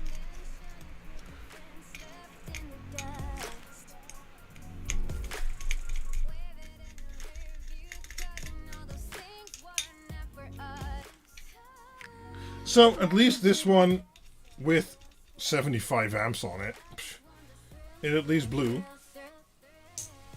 Let's get some out that I know are bad. let's get to the fun stuff.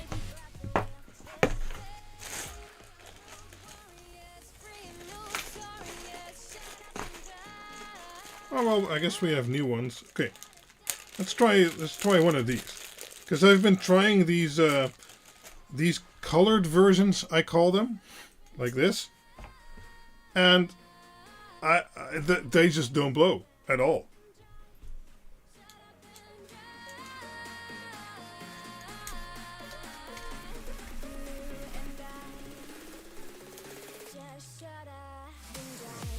No, these don't get that hot. There's not as much resistance, so let's screw this side down. There we go. And let's get this in here.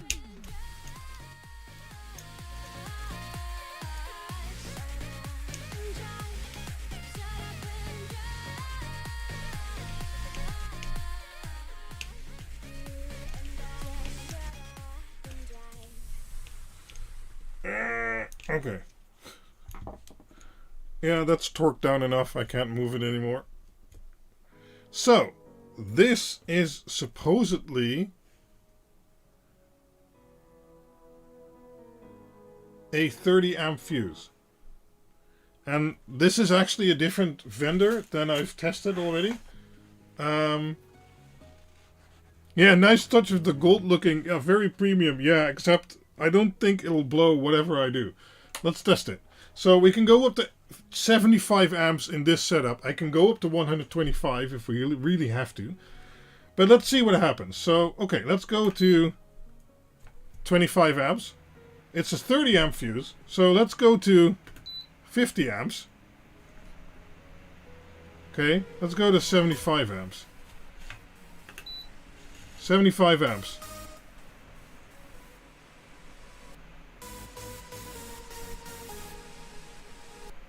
Something happening? I don't know.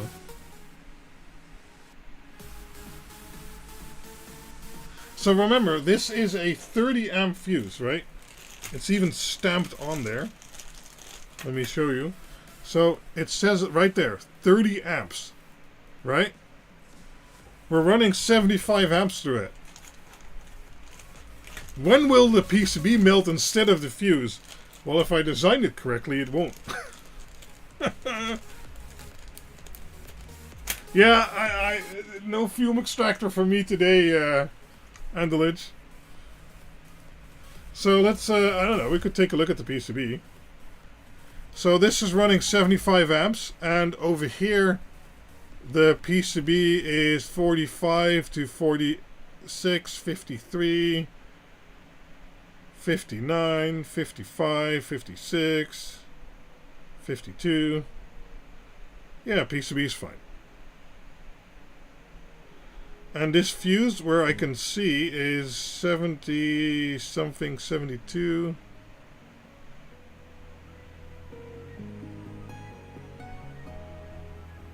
Well, there's two 10 gauge cables on there. I think they'll do fine. Yeah, but this is what I'm saying about a bad fuse. This is pulling 412 watt from the wall, and let me turn my face on. There we go. It's pulling 412 watts from the wall. We're pulling 75 amps for sure. Nothing's happening. It's a 30 amp fuse. Yes, this is a bad fuse. I'll leave it running for another minute. No, I won't leave it running. Let's try and blow it. Let's try and blow it. Let's do it. Let's do it. Let's rebuild this. Turn this off. I want to try and blow one of these fuses because I actually have these fuses in like lots of different values up to I don't know what. But they're all the same, and I actually haven't been able to blow one of them. Even the 30 amp ones. So let's turn this off again. So we'll build the go for broke setup. Right? We have to. I guess we have to. Okay, that's off. These are off. Okay. Yeah, that's rated for a beefy 30 amp. Exactly. What's a beefy 30 amp? So these are fuses that often get used in the car audio world. And oh wait, I forgot to. No, we'll do that with the other power supply. I forgot to dead short it, but we'll do that with the other power supply. Let me see how I'm gonna do this.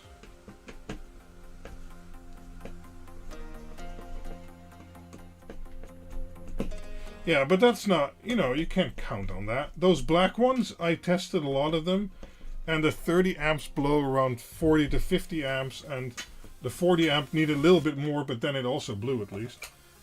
This one, I don't know. I just can't get it to blow. So, I think they're all bad, actually. Let me figure out my wiring mess here.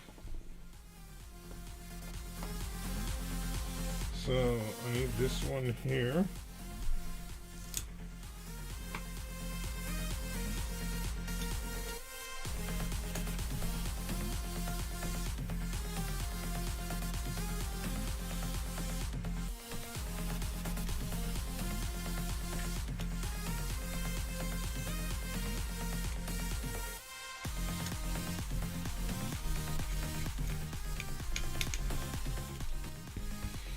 Okay, so I need 3 cables coming in.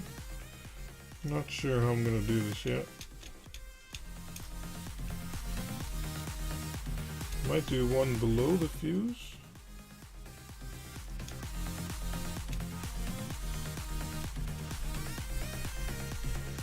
There we go. And then one like this. Okay, that's not in straight. There we go.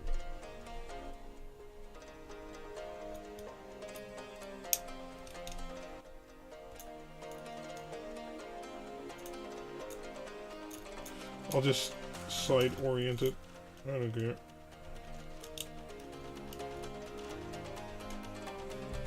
And a third one. There we go. Now I know how this looks. And this isn't something you should actually do. There we go. Now I have 3 10-gauge wires on there. Don't do this in reality or in any setup that makes any sense or you're going to use.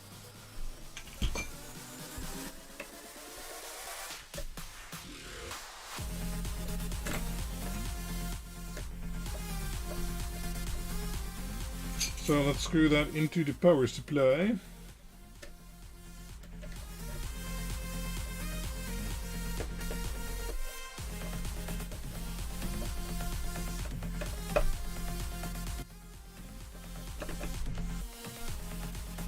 $1,000 amp board. No, I don't think it'll handle 1,000 amp, but it'll handle pretty much a lot.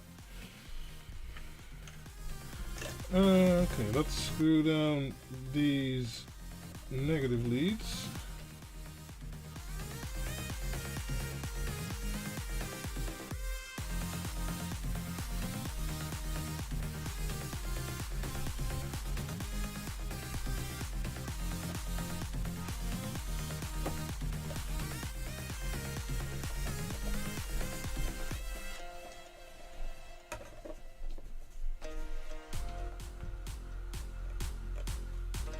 I think that's in.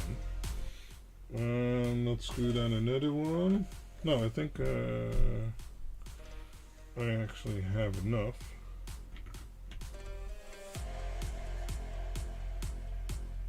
No, I don't. No, I don't. No, I don't.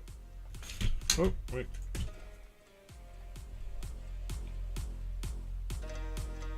No, I do.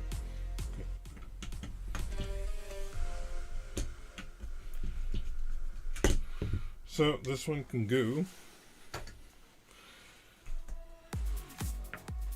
Right, so I need to connect extra testers. So I currently have 3 testers hooked up. 2. Let me hook up a third one.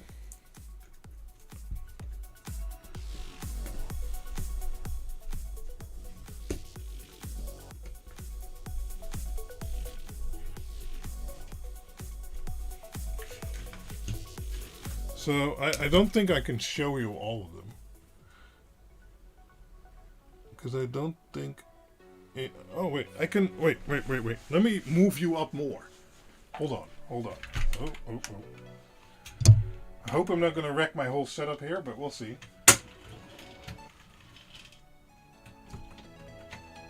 Okay. There we go. Now you got a little bit more overview. So, more testers.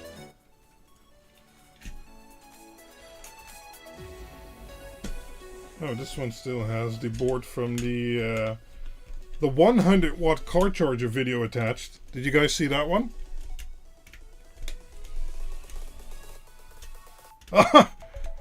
You noticed that, huh, Philip? Yeah, it's how I hold up my my camera construction. Right. Need a negative lead for this one. What is the max amps of one of those loads? 25 amps. So we're going for 125 in total. Or 120, because the power supply is rated to 120 max. But I've already been testing it, of course. And it'll do a little bit above specification if you needed to. I don't actually know if I can get it in the space.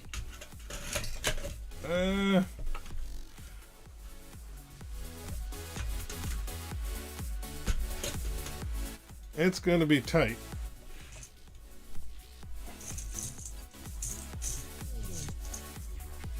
Well, I guess it can work.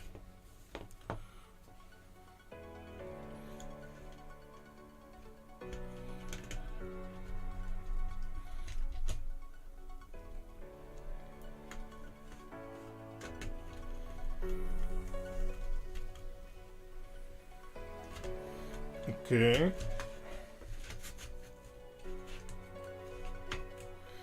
Kind of tight, but you know. Oh, wait, I can change this one.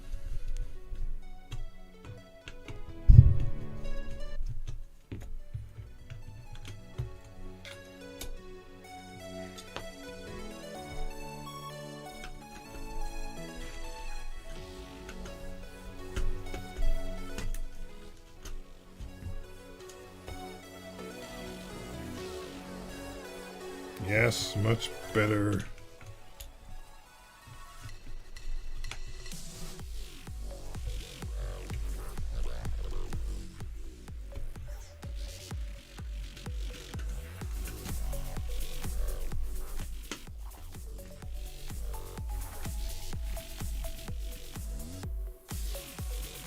How many loads does it get to take to get to the center? Yeah, right? Well, just wait until you hear this power supply scream in a minute. But, okay. Okay, that should be fine. So, we have 3 boards connected on the positive side now. Let's connect some more. I guess I'll use these terminals for that. I don't know why. Oh no, I don't have the screwdriver right now. Okay.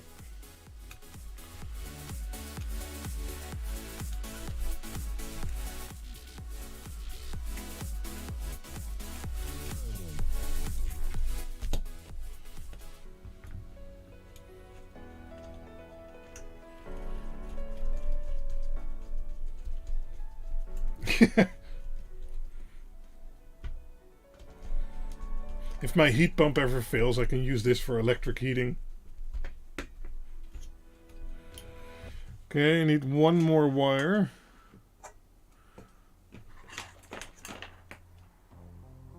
Okay, I have one. Oh, wait. I wrecked the screw terminal.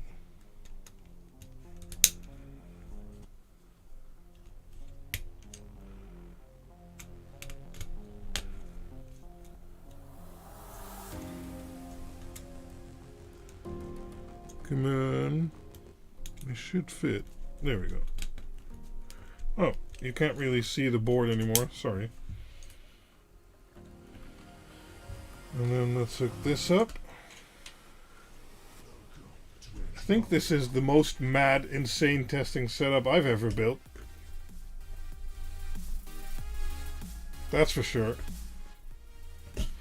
Okay, so it's not really visible anymore, but we have 3 10-gauge cables coming in here, and then we have 5 cables coming out of here, which are all going to be running through this little tiny fuse here. Yeah, exactly.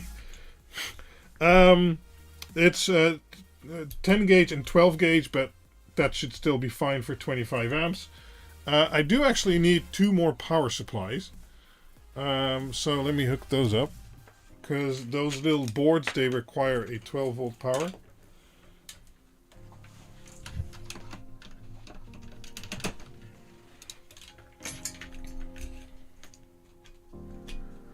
Like that. Yeah.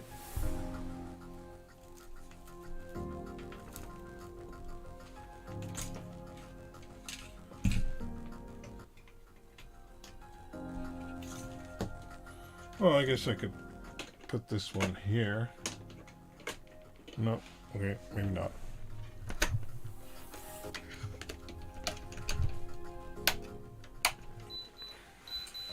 Okay. Whew. It's a lot of work here. Damn. Okay, so we have lots of boards. Let's put them all to 25 amps. I don't know why. Let's just go for broke immediately. This one's missing a foot, but it's okay. Okay. So, I think the setup is clear, right? Let's get this on top of here. And I guess we want the camera on there. We certainly got the epic music.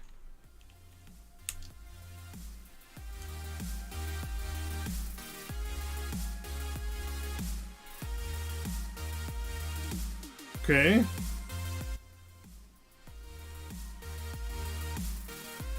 There we go. I think we're ready. Do you think we're ready? Okay, let's turn on the power supply, see if something explodes.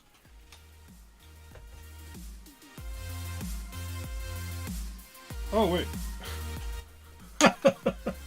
Nothing happened, but that's because the wrong power wire is in the socket. Yeah. It's always scary when you do these things and nothing happens. Okay, yeah, safety goggles might actually be a good plan. Let's do that. Let's do that. Okay, there we go. There we go. Safety goggles on. Let's turn on the power supply. This is the big boy. Okay, we're seeing 5.09 volts on all of them. I think. Yeah, all of them. They're all set to 25 amps. This is a 30 amp fuse. I guess we'll just go. 25 amps. This power supply will start making a lot of noise in a minute, so sorry about that. Okay, 25 amps. 50 amps. No problem so far. 75 amps. Remember, it's a 30 amp fuse. I don't know what's going to happen. Okay, okay. And this is live, so, you know. Okay, let's... 100 amps. Oh, damn. Oh, that was violent. Holy shit.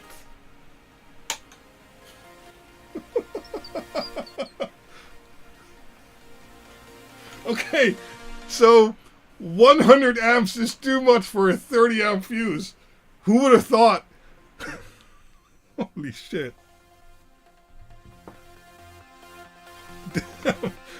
Let's do it again. Okay, let's get this out of here.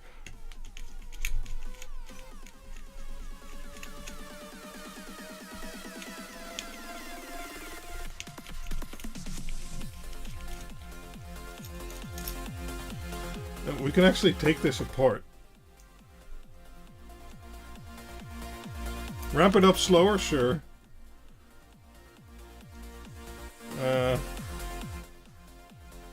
Yeah, it's definitely broken in there. Let me try and pry that apart. I should be able to do that.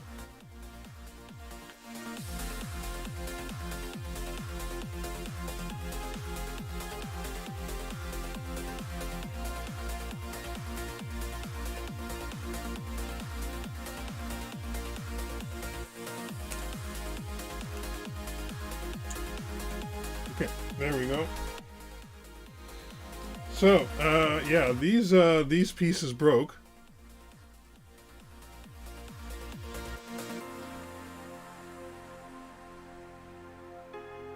It's really burned up. And, well, you can see on the inside of the housing that it's really burned up too.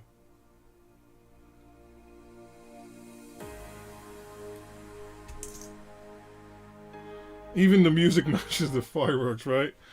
Yeah, let's do another 30 amp, but from a different vendor. See what happens there. Or different, slightly different type.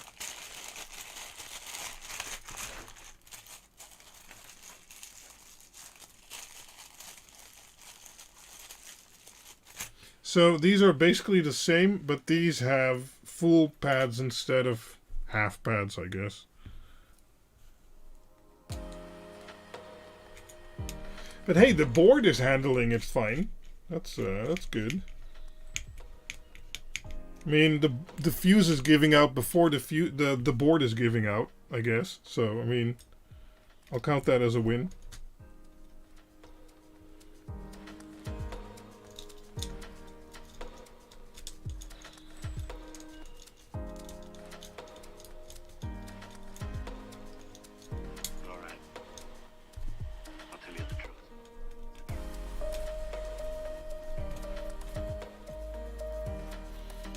Get the screw in here.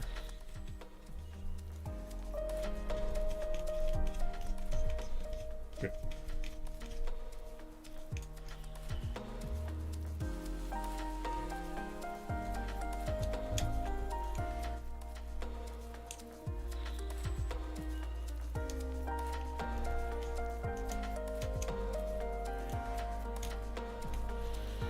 Okay, now screw it down. Nope.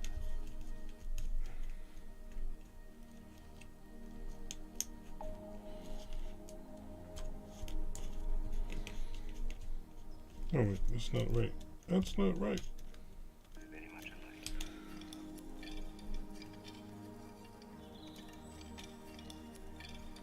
There we go. That should do it.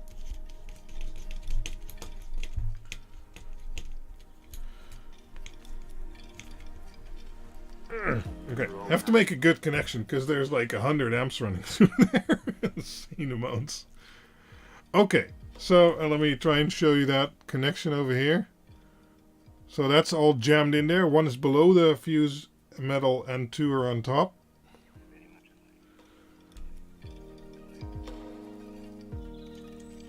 Okay.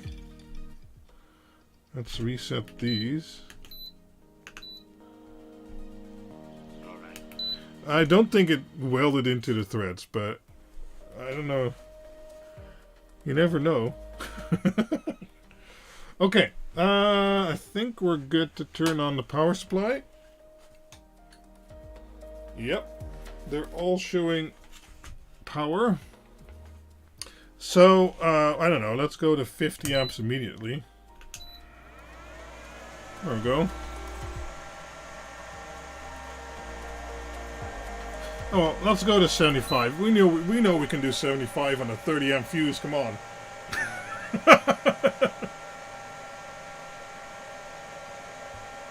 So let's leave that running for a little bit.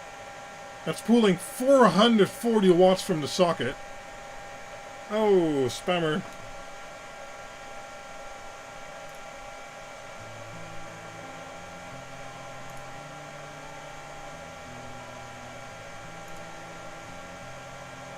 Thanks, Philip.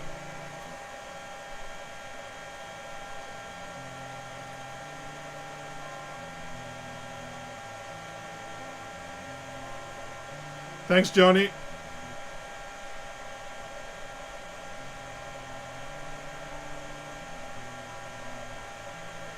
Each watt a thumbs up. I wish.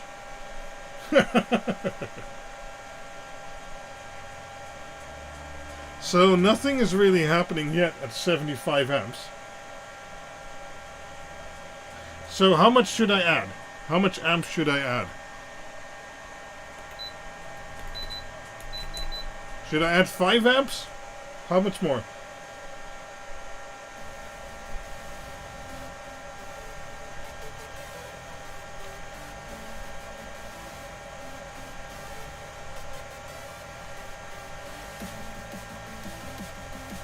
Now let's go in steps of 5.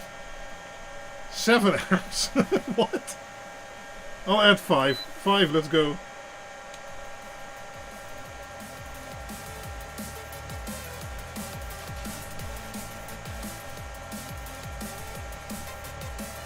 I think I see it.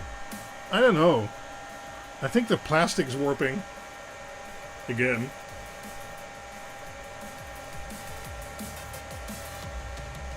Oh, you know what? Hold on. Hold on. Let's turn this off.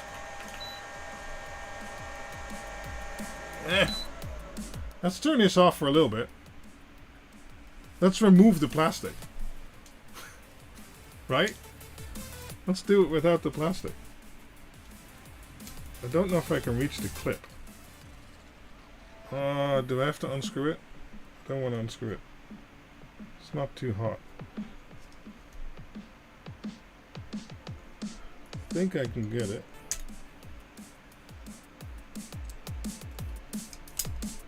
There we go.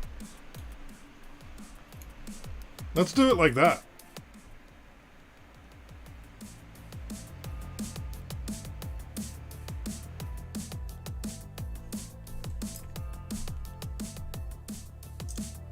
Finally, a decent Chinese fuse. I don't know if I'd call this decent, but okay.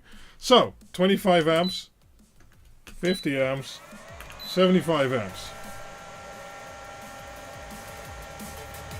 Of course, it's getting some free air cooling now, but, you know. I got my safety glasses on, no worries. So, we're adding 5 amps before. So now we're at 80 amps.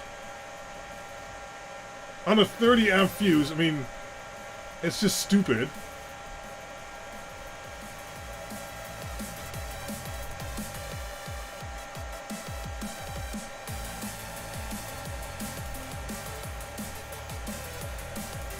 No, you can't fleur the metal, Philip, sorry.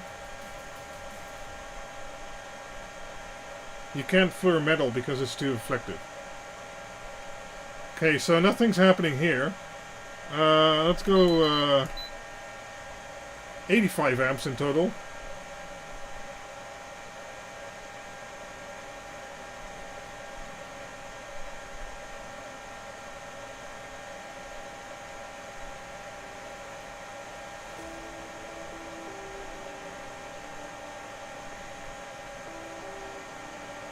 Nothing's happening.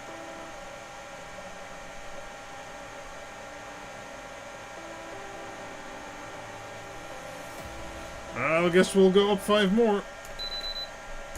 90 amps. Whoa! Holy shit! Oh my god. Okay, yeah, that blew. Let's turn the power supply off. Damn. I'll have to watch that myself in replay. Damn, okay. That's how you build a decent fuse. Runs at 300%. Yeah, I don't know about that. I mean, I'd rather it didn't. I don't know how hot this is, so I'm not going to touch it. At least it's consistent. Yeah, it blows around 100 amps. Uh-oh. It's on my desk.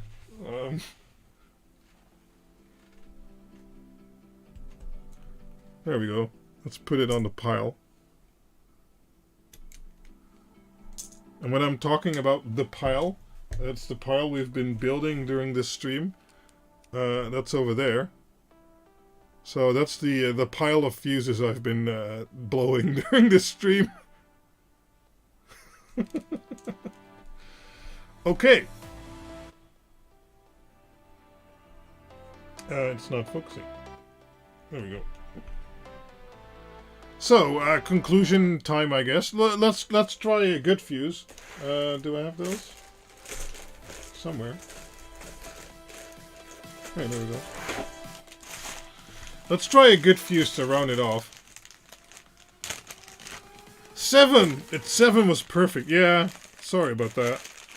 Okay, let's try a 30 amp fuse from Little Fuse. It actually says it on there. There we go, Little Fuse. See that?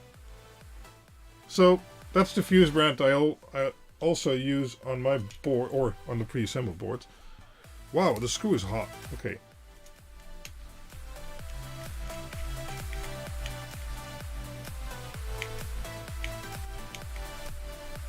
And PCB actually is fine. Okay, let's try and get this beneath it.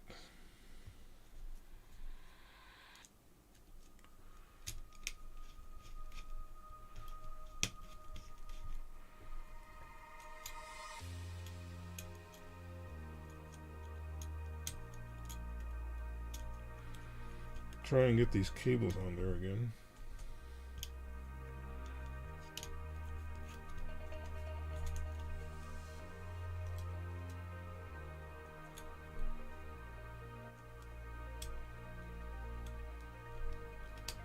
Come on.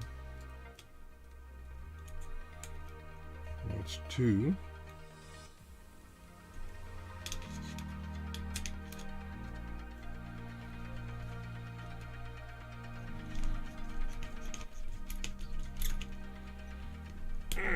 Okay. So we've got our 3 cables on there again.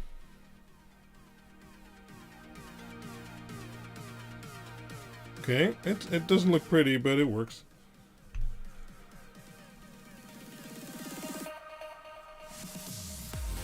So this is, yeah, Little Fuse.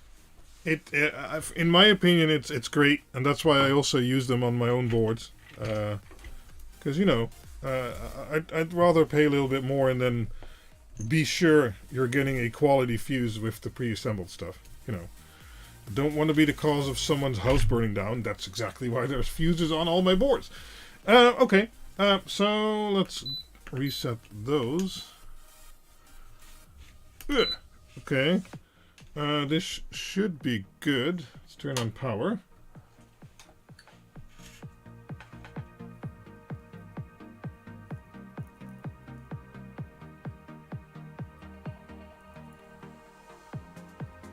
Yeah, so we can talk a little bit more about those fuses in a minute.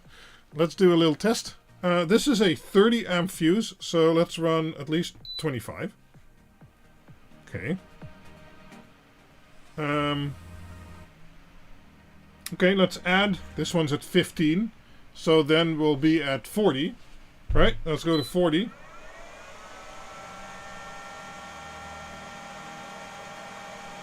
Okay, sure.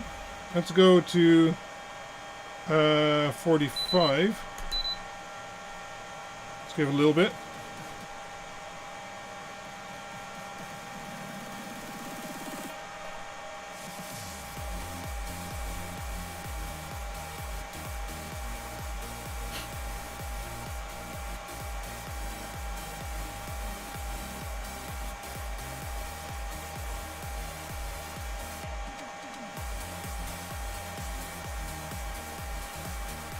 Okay, takes a little bit.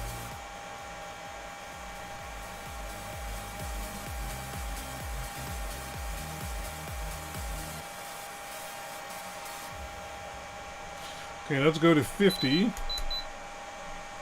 Let's go! Okay, you can see the voltage starting to drop here. See that? See that? Voltage dropping. And there it goes. So resistance was rising because it was heating up. And, well, there it went. Good. So 50 amps for a 30 amp fuse. It'll blow in a little bit. That's fine.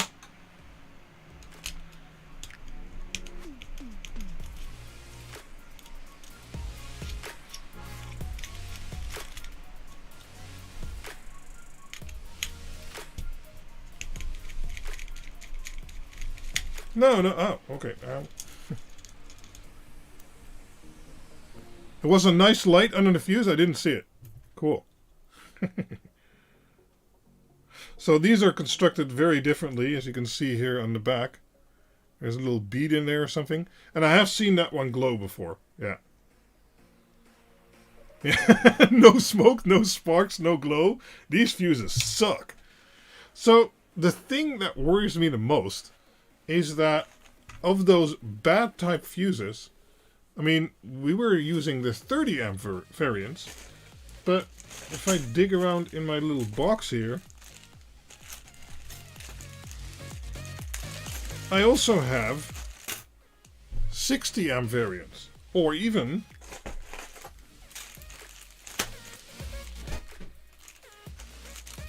100 amp variants. But why do they even make these if the 30 amp can already almost take 100 amps? So I'm saying, like, okay, let's put a 60 amp in there, and I guess we'll also be really testing the PCB.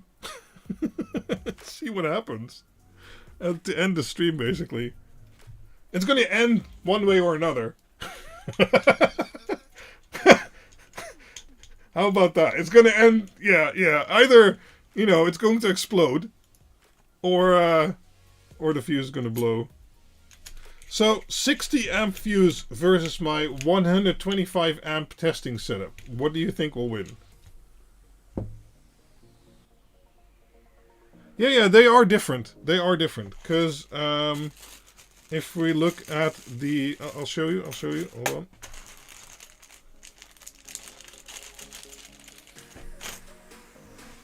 So, if we take a look at these... and I'll enlarge that for you. So if we take a look at these from the top,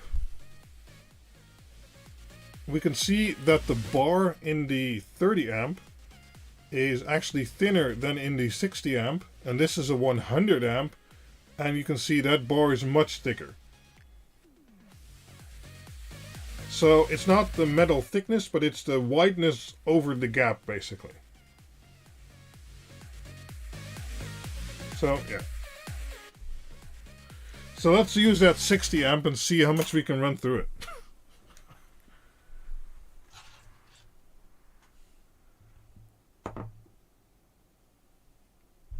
This one will pop at 30 amps. Yeah, who knows? I'm not going to call it on this one. I have no clue.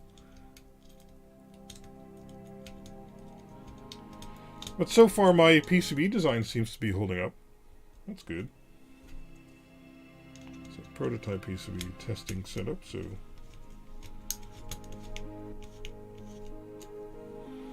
okay, yeah. That's in.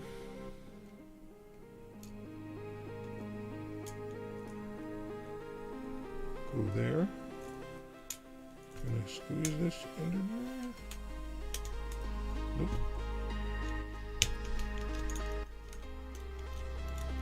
Hold on just a second. Okay,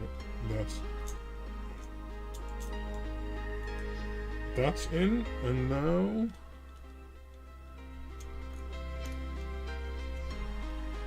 okay, let's see if I can screw that down.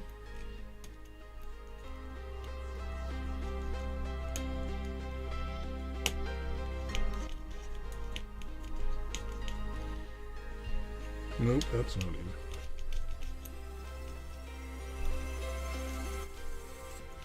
Hold on.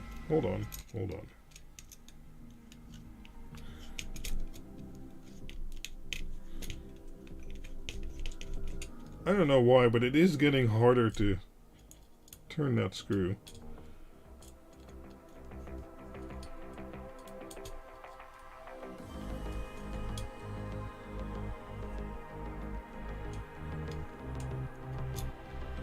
Okay, that should be good.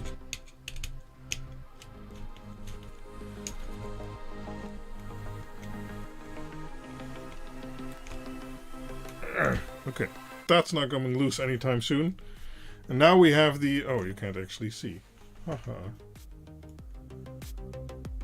We have the star input configuration.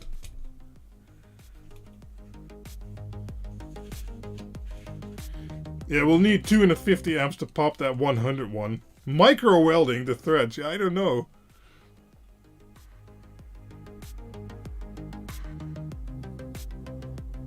There we go. Should I remove the housing again? Nah, maybe not. I'm not... I'm a bit scared. You won't be able to unscrew it. So we'll go for broke. We'll run 125 amps through here. Power supply will be screaming, but, you know, I think this is all hooked up. This is not going anywhere. Okay.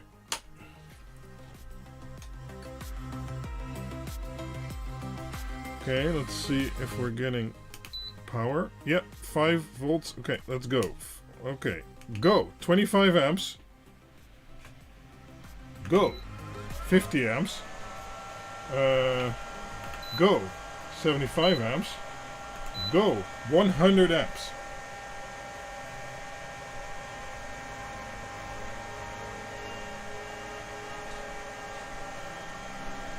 I don't know. Let's go. Let's do it. Go. 125 amps. We're drawing... Holy shit. We're drawing 757 watts from the socket. Because we're actually over the limit of the power supply, but it mostly can give a little bit more. Let's get the FLIR out.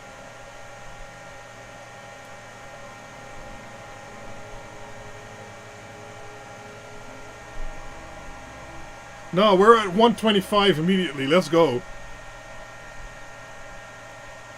Come on, FLIR. Let's do it. Okay, let's turn my face off, I guess. Let's see here. How warm is that? Warmest spot I'm measuring is 92 degrees.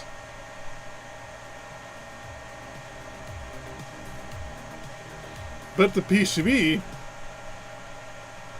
56, 60, 68 near the entry point. Okay, so next to the plug, the PCB is getting 75, 76, 78.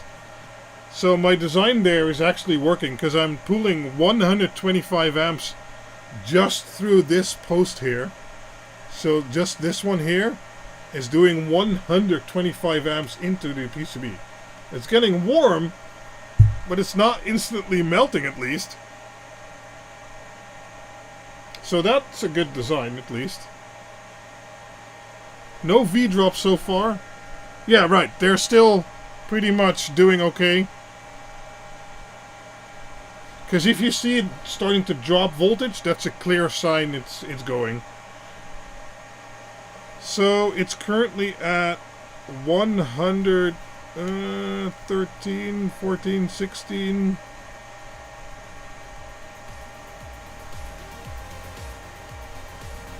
$120. Wow, it's getting hot in here. Oh, the power supply is also pushing out a lot of heat. Yeah, I don't know if I don't think this is gonna blow.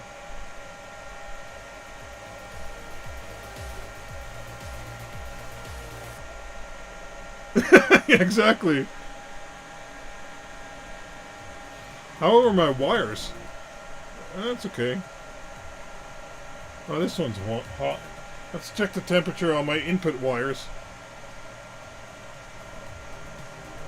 So 47,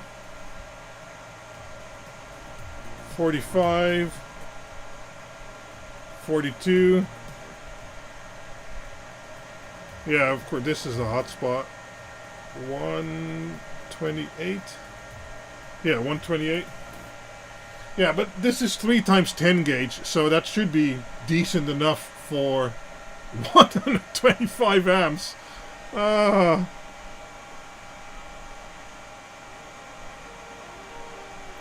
Now this is a 60 amp fuse. So, oh, let's not touch it. Ew. What would happen if I touched 125 amps going through there? I guess not a lot. It's 5 volt. Well, actually, I'm amazed. We're still at 4.5 volt everywhere. So it's only dropping about half a volt while doing 125 amps through this post, through the fuse, into the PCB, and then out of these screw terminals, through all these wires and these wires. The solder is, I don't know, what temperature is my solder? Let's see.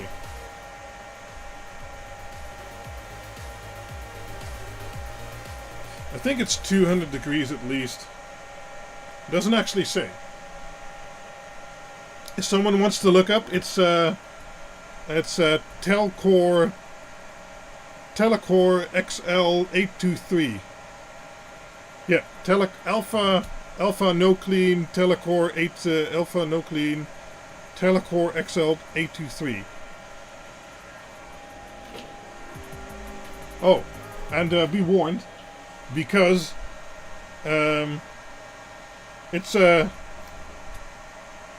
it's restricted to professional use. So yeah, you better watch out. Yeah, it's with lead. It's with lead. It's probably around 200, something like that.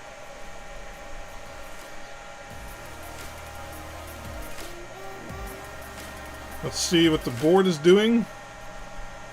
Okay, so this part of the board is now 112 degrees. That's not good. Okay, so this part of the board is now 80, 78, 79 degrees.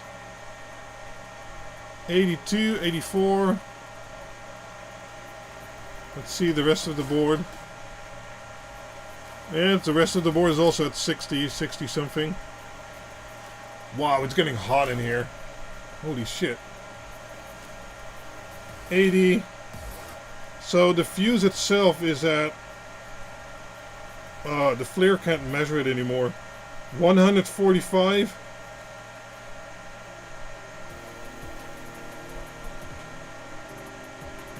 Yeah, some parts of the board close to the fuse are 115 degrees Celsius.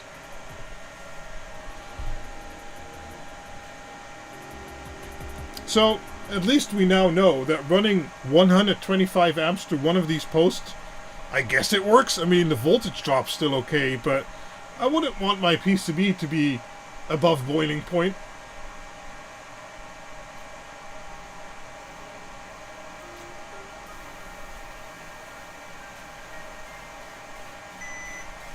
Oh no! My camera battery is dead. I guess I'm gonna just replace it. It's not like anything's happening.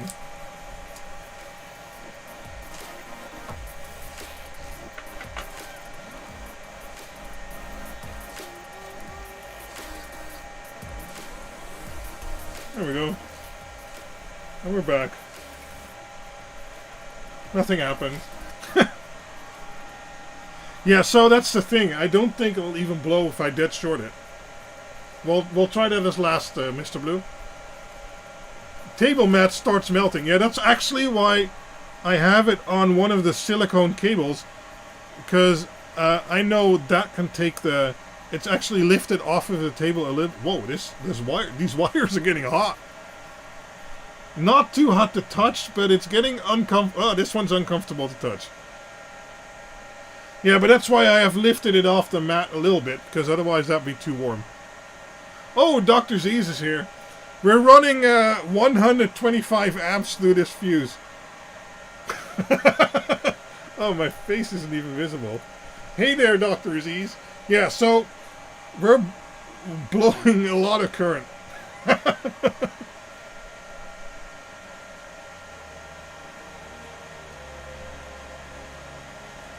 I don't think it's gonna blow, guys.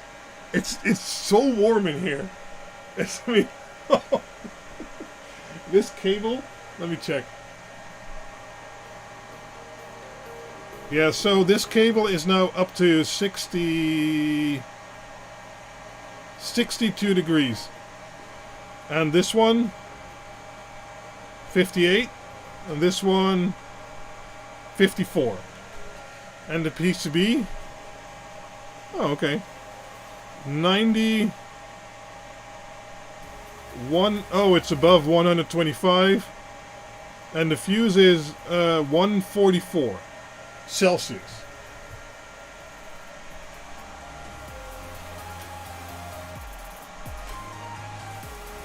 Yeah, I don't think this fuse is gonna blow. It's at max power. I can't give it anymore. Captain! Captain, I can't give it anymore, Captain! She's gonna blow! Yeah, power supply seems fine. Oh, okay, this part's a bit hot. Okay. Ow. Ow. Okay.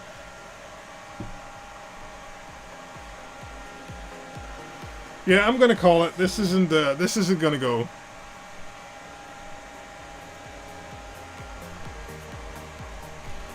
This is the best 60 amp fuse ever. 60 amp fuse, 125 amps. Ha! No problem. Yeah, I'm willing to bet. Okay, let's turn these off. Because I'm starting to sweat. Turn off. Go away. Ow, ow, ow. Okay. I hit the fan again. Okay, so I'm willing to bet that even dead shorting it is not going to blow it, but it's going to trigger the power supply. What do you guys think? Make a bet in the chat while I dismantle this setup of death. Let me turn these off. Turn them off, off, go off. Quiet. So, I need to disconnect all these wires. Oh, turn the power supply off. Why don't you?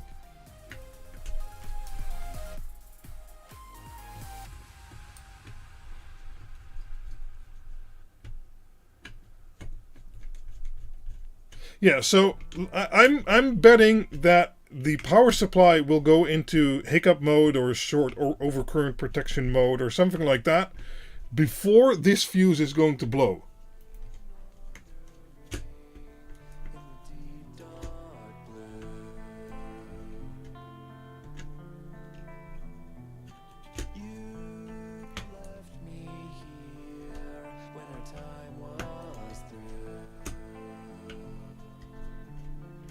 Yeah, exactly, Froebel. Spot weld your connector to the board. I don't know. Actually, it might differ between these two power supplies I have here. I know the 80 amp is going to go into protection mode. But this HRP 600 might go into current limiting mode. So in protection mode, it goes into hiccup mode, so it turns on and off real quick to protect the load or whatever is on there. But the HRP 600-5 might actually go into constant current limiting mode, where it just outputs 600 watts and not more than that. Can somebody Google that, what the HRP 600 will do? Because that might actually be dangerous. It's good I'm already wearing my safety glasses, because if it goes into current mode, we will start welding. Yeah, the PCB at some spots was getting 125 degrees, mostly because the fuse was getting that hot and the heat was radiating out. Not so much the current carrying, I think, but yeah, still it was getting hot. Okay, I need to make sense of these wires here. Hold on.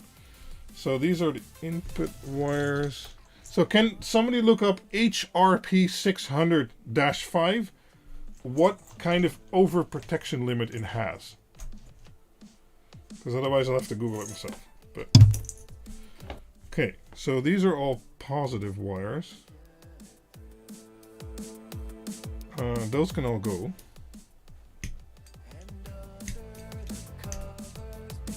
AN Penta, it's on the top of my priority list. I'm hoping I can release the updated DIY files next week.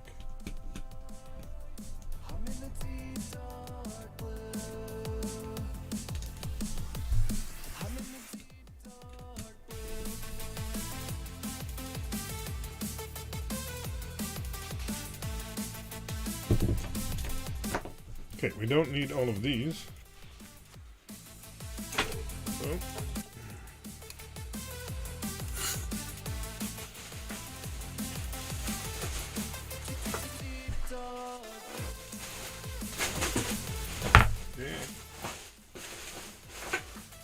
Okay. So, we still have our triple connected thingy here. And we have lots of SCP, anti-overload, OPP, anti-overvoltage, overheating, short circuit protection. So, short circuit protection might actually save the day, I guess. I don't know.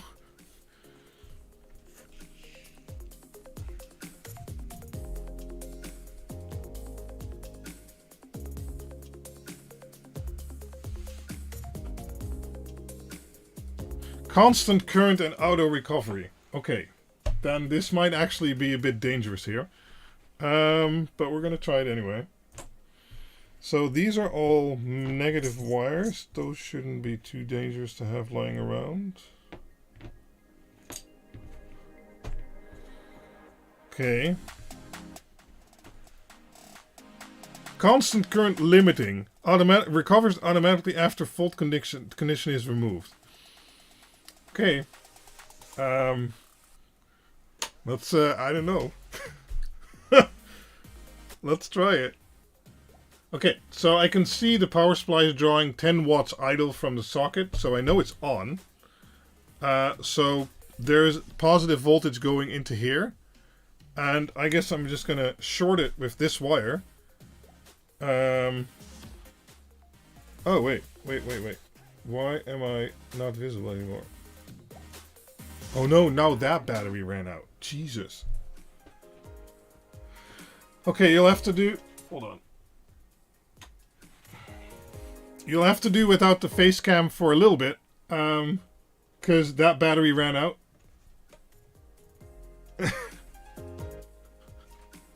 It'll recharge automatically, but I kept it running for too long. So we'll have it there for the end conclusion. But for now, we're just gonna use these cameras, right? So, power supply is on. Use car battery. What? No. And I'm just gonna touch it. Want to see face cam, see your emotions. Okay, I'll get a battery. Hold on, just a second. Hold on. Oh, okay.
There we go. Let's see here. Okay. Back again. Let's put the safety goggles back on. Yeah, so we're kind of going beyond checking the quality of the fuses to just doing stupid tests. But yeah. So let's put it a little bit further away.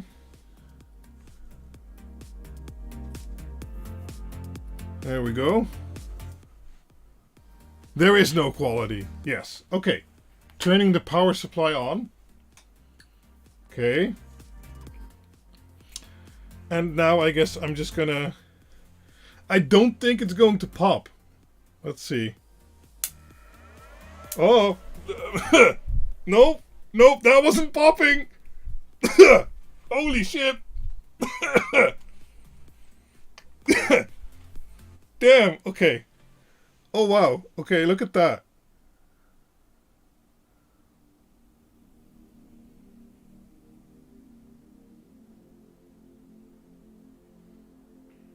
Holy shit. So let me try that again. Of course I'm going to do it again, but I'm going to turn on the the fume extractor for that one, cause holy shit. Oh, that's bad smoke. Okay.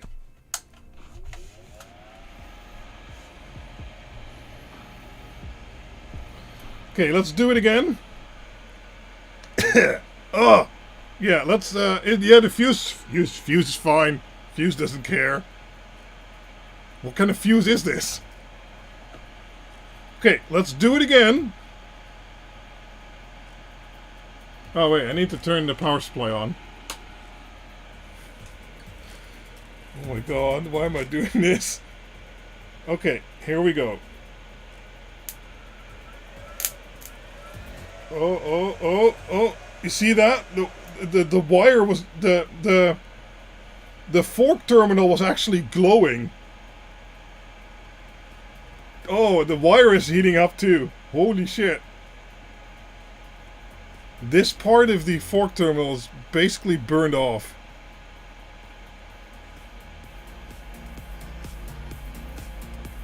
Okay, I need to make a better connection. But I need to be able to disconnect it too. Okay. Okay, so the power supply is drawing 260 watts from the... Oh, okay. Never mind. Okay, this part is now completely burnt.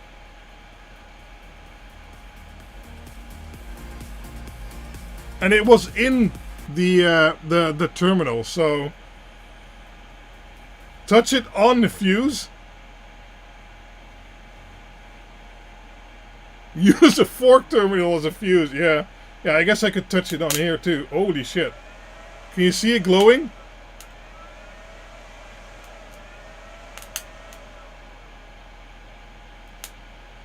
Okay, yeah, you can actually weld with it. Okay, a wire is getting too hot. Ow. Wire is too hot to hold. Okay, we're done. No, this fuse is invincible.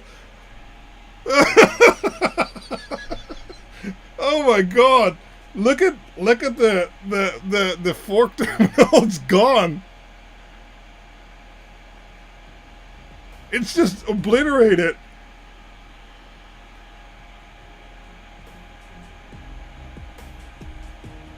Yeah, so use fork terminals. They're better than fuses. Okay, I'm gonna get a new Coke and then we'll end this video at some point. Hold on. Holy shit. Oh, vanilla or cherry? Or plain? Plain, vanilla, or cherry? What do you guys want me to get?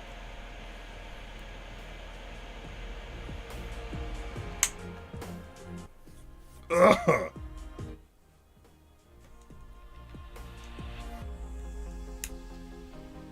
Cherry.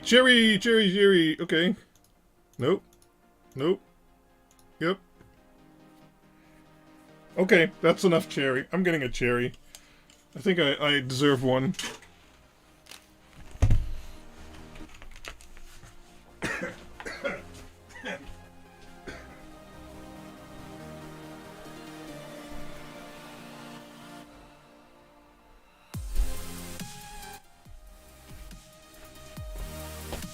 I just inhaled liquefied metal smoke. No! This is a bad fuse! This is the most horrible bad fuse ever!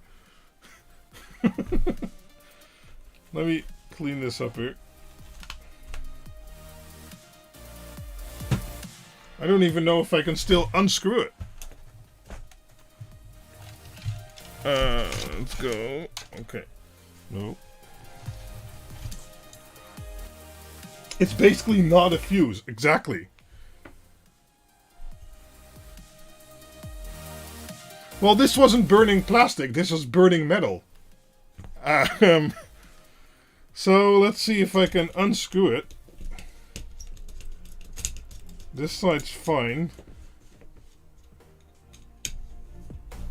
Okay, still unscrews. I welded some extra bits to the screw, but you know. This fucker. Oh, excuse my English. This fuse, it just... I mean... Does the camera focus on that? I don't know. Don't think it will. Oh, there it is. So this fuse here, I mean, it says 60 amps. Yeah. Not so much. I mean, I also have these in 100 amps and 125 amps. What are those for? I mean, if we can't even, you know, we can weld with this fuse. What do you need even higher values for?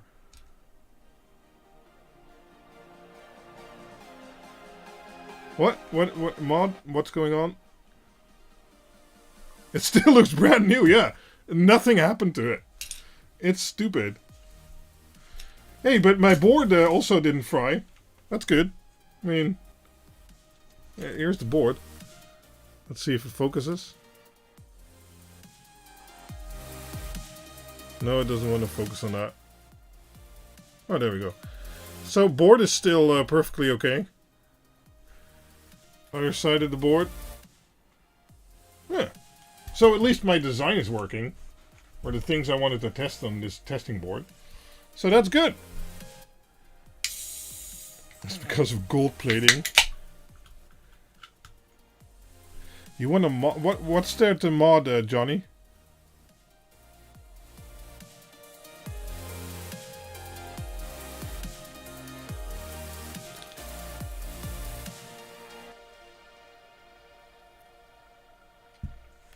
Yeah, it's a bargain fuse for sure.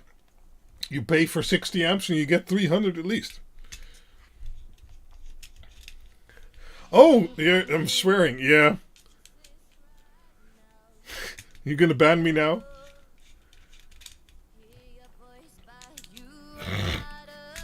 Sorry about that. I generally don't, on stream at least. In real life I do. I mean, most people do, I think, but yeah. No, they're not all the same, because the 100 amp fuse even has more metal in it. So, I don't know, man.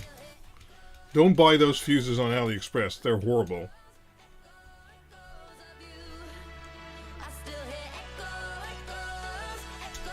I mean, that wire would for sure have burned before the fuse went. And then it's a bad fuse. Because that wire can handle 60 amps, no problem. But, well, okay, 60 amps is a bit high for 10 gauge. But even then, I mean...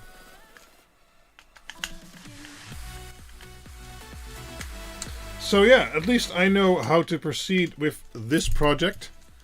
I mean, I already did some testing on it, but we did a lot more testing tonight. And that's going to be important for some future products that I have coming up. That I know what limits I should, you know, specify the boards to and stuff like that. I guess it's secret time. And since the current stock of the Dig Uno and Dig Quad have basically run out everywhere, we are producing more, a lot more. Should I show you a secret? because the new boards are a new version. And generally, when there's a new version, it has changes, doesn't it? It should. Let me see if I can find that. Nope, that's not it. I have so many prototypes lying here on my desk, I have no idea anymore. Nope. That's not it. This is it. And this is it. So, I can keep this here too. I'll do a little reveal, right? See. Yeah, I don't know what kind of reviews it got, but it's horrible. Can you talk about the Dig Uno DIY, the new version? There's not too much to talk about. It will basically have all the V3 features, except for the auto stuff that's in my custom DC-DC converter circuits. But more about those soon. Those will be released relatively soon too. And Shadowy asks, is it possible to run analog and digital LEDs from one controller? Yes and no. I can talk about that too, I guess. Which should I get? This one? I guess? I don't know. So, first secret time.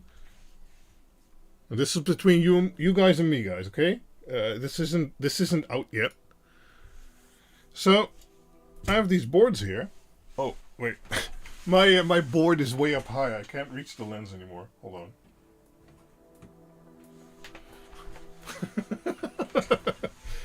And these have a change on them. Now these are still prototypes, but the new versions are in production right now. And what these have is they have these little dip switches here. And what those will do is basically the same as on my little data booster boards. These guys. This one has a little switch between 249 and 33 ohms to match the data signal to the wiring type you're using. Well, that's exactly what these switches now do on the Dig Quad and the Dig Uno pre-assembled. Those won't be coming to the DIY version because on the DIY version you're soldering on that resistor yourself. So just put on the value you want. I mean, no need for a dip switch. Exactly, Justin Z. Built-in resistor switching. So when they're in this down position, so 1, 3, 2, and 3, it's set to 249 ohms. So that's the default setting. And then when you flip it up like this, there we go. Boink. It's in 33 ohm mode. So basically the same as the data booster can do for you. And now you can determine per output. This different terminal on here was an experiment. I'm not going through with that, so it'll be the normal terminal like this on there. But now you can determine per output what resistor you want for that data line. So if the data line isn't working on the default setting, you can flip it and see if that works better. And now that also means that the boards are natively compatible with 2-wire and data, 2-wire power wire plus data, separate wire, or 3-wire cable like X-Connect cable and stuff like that. And these still use my custom level shifting setup, etc., with a level shifter per channel and a boosted voltage and stuff like that. And I've tested them with X-Connect cable, and I have about 65 meters of X-Connect cable, and set to 33 because it's a 3-wire cable. It survived 65 meters, or I don't know what that is in feet. Let me Google that. 65 meters to feet. That is above. It's more than 200 feet. Okay, so yeah, no, this isn't going to work for this board. It looks really stupid. It barely fits. It has some tolerance issues. Yeah, not going to use that on this board. Sorry. So it will remain screw terminals underneath the ESP32. Yeah, so we currently have some Dig Uno left in stock, but as I said, we're making more Dig Unos and more Dig Quads, and the new batch will have this change in there. It actually has a completely revised level shifter setup and stuff like that to enable all of this, and I've been testing that the last few months, and that's been working great. So now this will have a 2 pin div switch, not a 4 like this, but you know, I didn't have a 2-1. Yeah, so you will have resistor switching right on the board.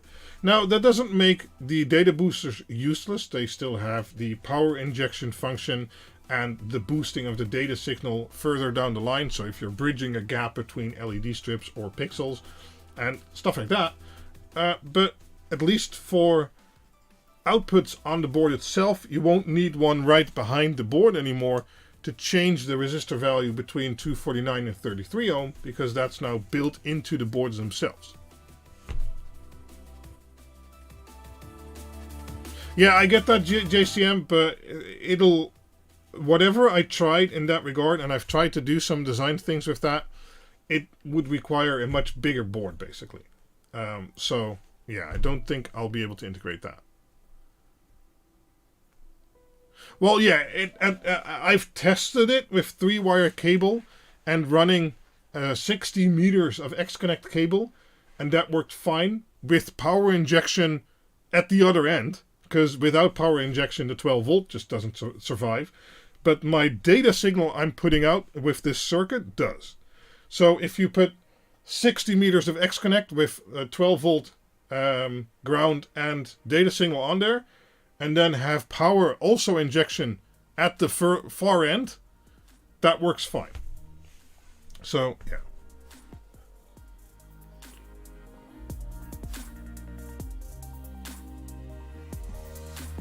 So, I continue developing these boards whenever I can and improving on things I feel that might need improvement. And I felt like, okay, especially the Christmas crowd out there, they required too many data boosters to make their setups work. So I fiddled around with that as much as I could. And I think this is a really neatly integrated setup, because if you put the ESP32 on top of there, well, you don't see it anymore. That's fine. And when you're connecting your data wires, you just select which resistance you want for that data wire for that channel, and that's it.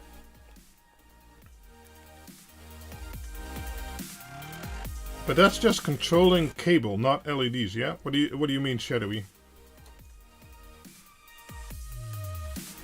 Thanks, Teacher Guntech. I try to improve where I can. I think that's important. I could leave the boards as they are, but if I can make an improvement without deteriorating any other features, I will do it. Especially, I can do this for the same price. So, So, somebody just asked analog and digital on one board. Not on the DIG boards, but here is an AN Penta.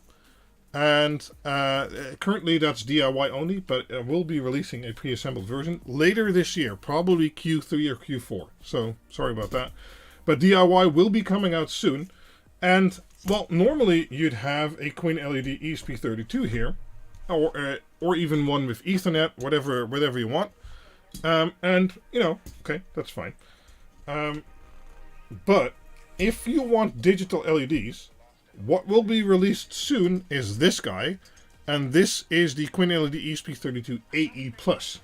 Now the AE+ is coming out in 3 variants. It's coming out with the All variant, which has a touch button, 3 digital outputs which are level shifted and have a 33R resistor, a digital microphone, and an IR receiver, plus an SD card slot. So there's basically 5 features. There will be 3 variants, one with everything like this. It'll only come as a separate cell with the ESP32 right now. We want to make it a board option in the future, but so you can combine it with a DIG quad, for instance. Currently, we can't do that, so separate option. But if you combine these two, now you have a board with 5 analog outputs, so you can run RGB CCT, so 5 analog channels, and 3 digital outputs, because these are fully level shifted, etc. outputs. So then you can run 5 analog channels and 3 digital channels. Now, those might require different voltages, and what I'd suggest for that, generally you'll be running 24 volt analog LEDs, so out of this board, and then you can use a 24 volt to 5 volt buck converter, like I showed in previous videos on live streams and I have an article about, to do the 5 volt LEDs, for instance. Now, you might get data signal issues on long cable runs running those together because of the PWM and stuff like that. But at least you can do it if you want to. Yeah, exactly, Philip. There might be interference there. I can't really help that. You might be able to change that with setting a different PWM frequency for the analog part, stuff like that. And yeah, I don't know. You'll have to experiment with that. I did some small tests with that, and small scale, that worked fine. Long scale, I don't know. WLED and ESP Home both also support it, so you can use either for that. So Shadowy says 60 meter travel length. I can do a cable run to control the LEDs after 60 meters or 60 meters of LEDs connected together. The test I did was with 60 meters of X-Connect cable and then 100 bullet pixels after that. But the 12 volt would sack too much in that 60 meters of cable, so I had to run another power cable to power inject after that 60 meters, and then it all ran fine.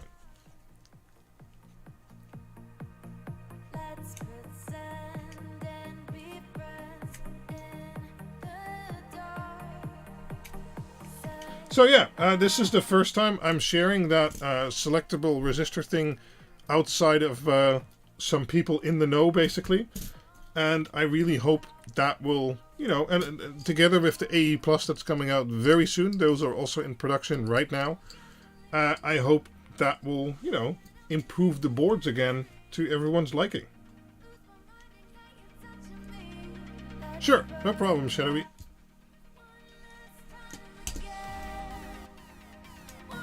So, that was an exciting stream.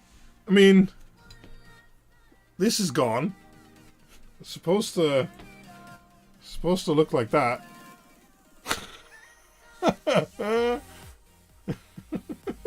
It's just melted off.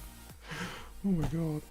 Okay. Oh, thanks JCM. Thank you for all the great work and design. $5. Thank you very much. I tried to do my best. Oh wow. I've been streaming for 3 hours? Damn. Okay. We're gonna round this off soon. I'm gonna drink some Coke. Any more questions?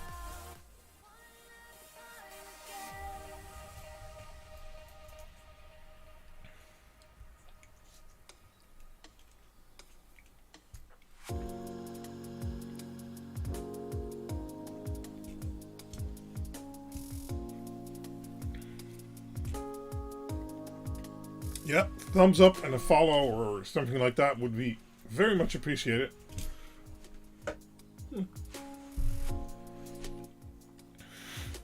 But hey, that wow, it's still smelling like burnt stuff in here. That UHP 600-5 is a champ, isn't it? I did that 125 amp test with no problem. I mean, that's cool.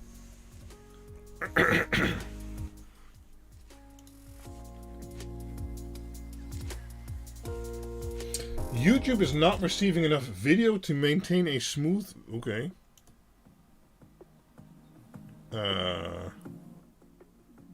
Not sure what's going on there. Oh yeah, I'm dropping frames. What's going on?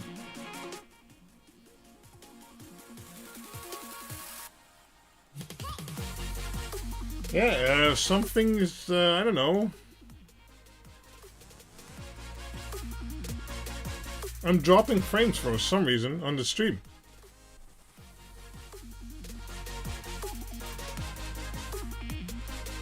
Let's see if something's filling up my internet line.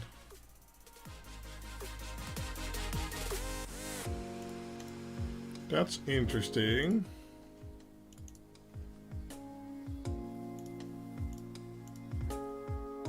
Yeah, I have a lot of outgoing traffic. From what?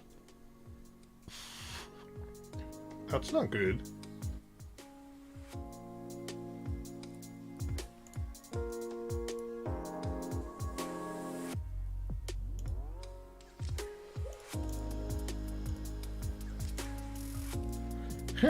Well, I guess that's the end of the stream. Something has decided to start filling up my internet line.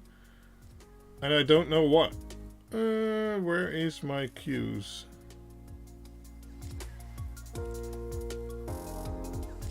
Wait. Oh, here it is.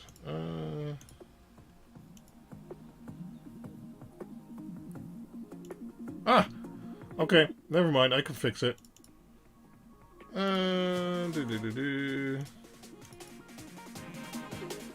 Max limit 10.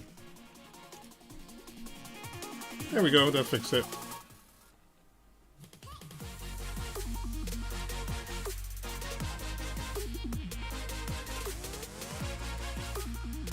I think. No, it didn't. What?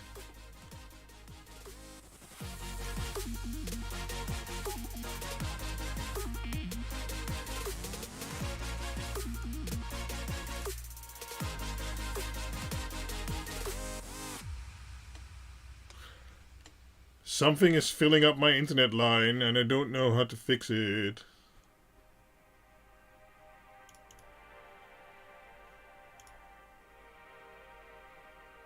Did that do it? No. What?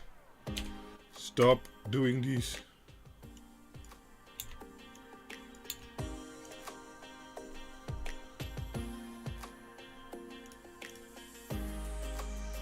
Okay, there we go. I think one of my backup clients was starting a backup right at this time, which is unfortunate. But I have a limiter in place for that, but it was set too high together with the stream. So, anyway, that fixed it. Okay. Interesting. Too much power taken from the net, so then now they're cutting your internet. Probably too much smoke for the computer. Okay. Can I ask for advice? One CCT analog strip and one digital RGB strip. What controller can do that? Available with RJ45. Well, basically there is none. The only controller that can do that would be a AN Penta, which can do RGBW easily because it has 5 channels. And then if you get it together, with RJ4, no, there's none. Because I was going to say, if you combine it with an AE+, you'll have analog and digital, but you won't have Ethernet. Because there's just not enough pins on an ESP32. So you can either have Ethernet, like that, and analog, or have analog and digital. But my advice then would be is get 2 controllers, both with Ethernet, and you can combine those in Home Assistant to make your scenes or whatever you want to, and it'll basically act like one whole. And yeah, that's what I'd say. Backup kicking in at midnight. Yep, that's it, Johnny. And I had my bandwidth limiting for my outgoing backup set slightly too high, because I only have 40 megabits out, and the stream is at 16 megabits. And then I also had 30 megabits of backup, and well, combined that's more than 40, so that didn't work.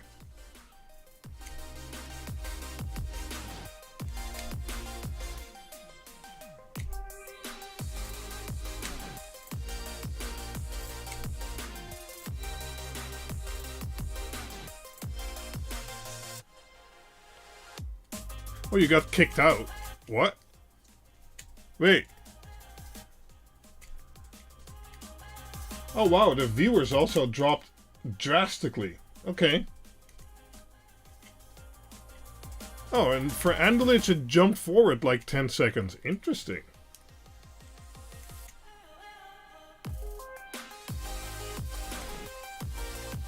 Interesting, okay. Well, we were running off anyway, so I guess it's good it happened now.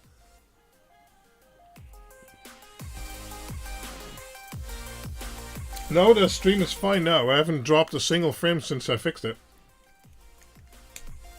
Maybe YouTube is having issues too, huh? YouTube is now saying excellent connection. Oh, Philip's going to bed. That's time to end the stream. Oh, Savug is watching. Yeah, maybe internationally it has a little bit more trouble picking up the stream again. Okay, Johnny's leaving too. That means that's the end, guys. Thank you all for watching and burning some stuff with me. And, well, I hope to see you back in another live stream, or another video, or in the Discord server. And, yeah, thanks a lot. Bye-bye. Baby, grab the wheel. We are road warriors, free and notorious. Shut up and drive. Ride or die till the end. For it, kiss me again. Shut up and drive. Shut up and drive. Shut up and drive. Shut up and drive.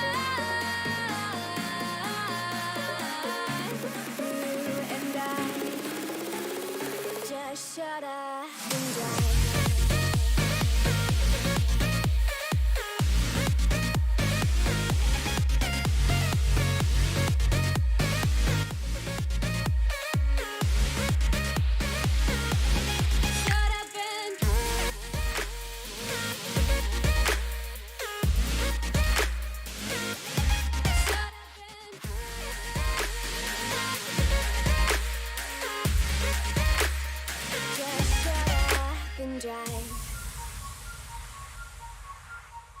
No more pretending, shiny picket fence left in the dust. Wave it in the rear view, cause you know those things were never us. When did we both get so still? I just want the thrill. I need an adrenaline shot, make me feel what I forgot. Baby, grab the wheel. We are road warriors, free and notorious. Shut up and drive. Ride or die till the end. For it, kiss me again. Shut up and drive. Shut up and drive. Shut up and drive. Shut up and drive. You and I just shut up.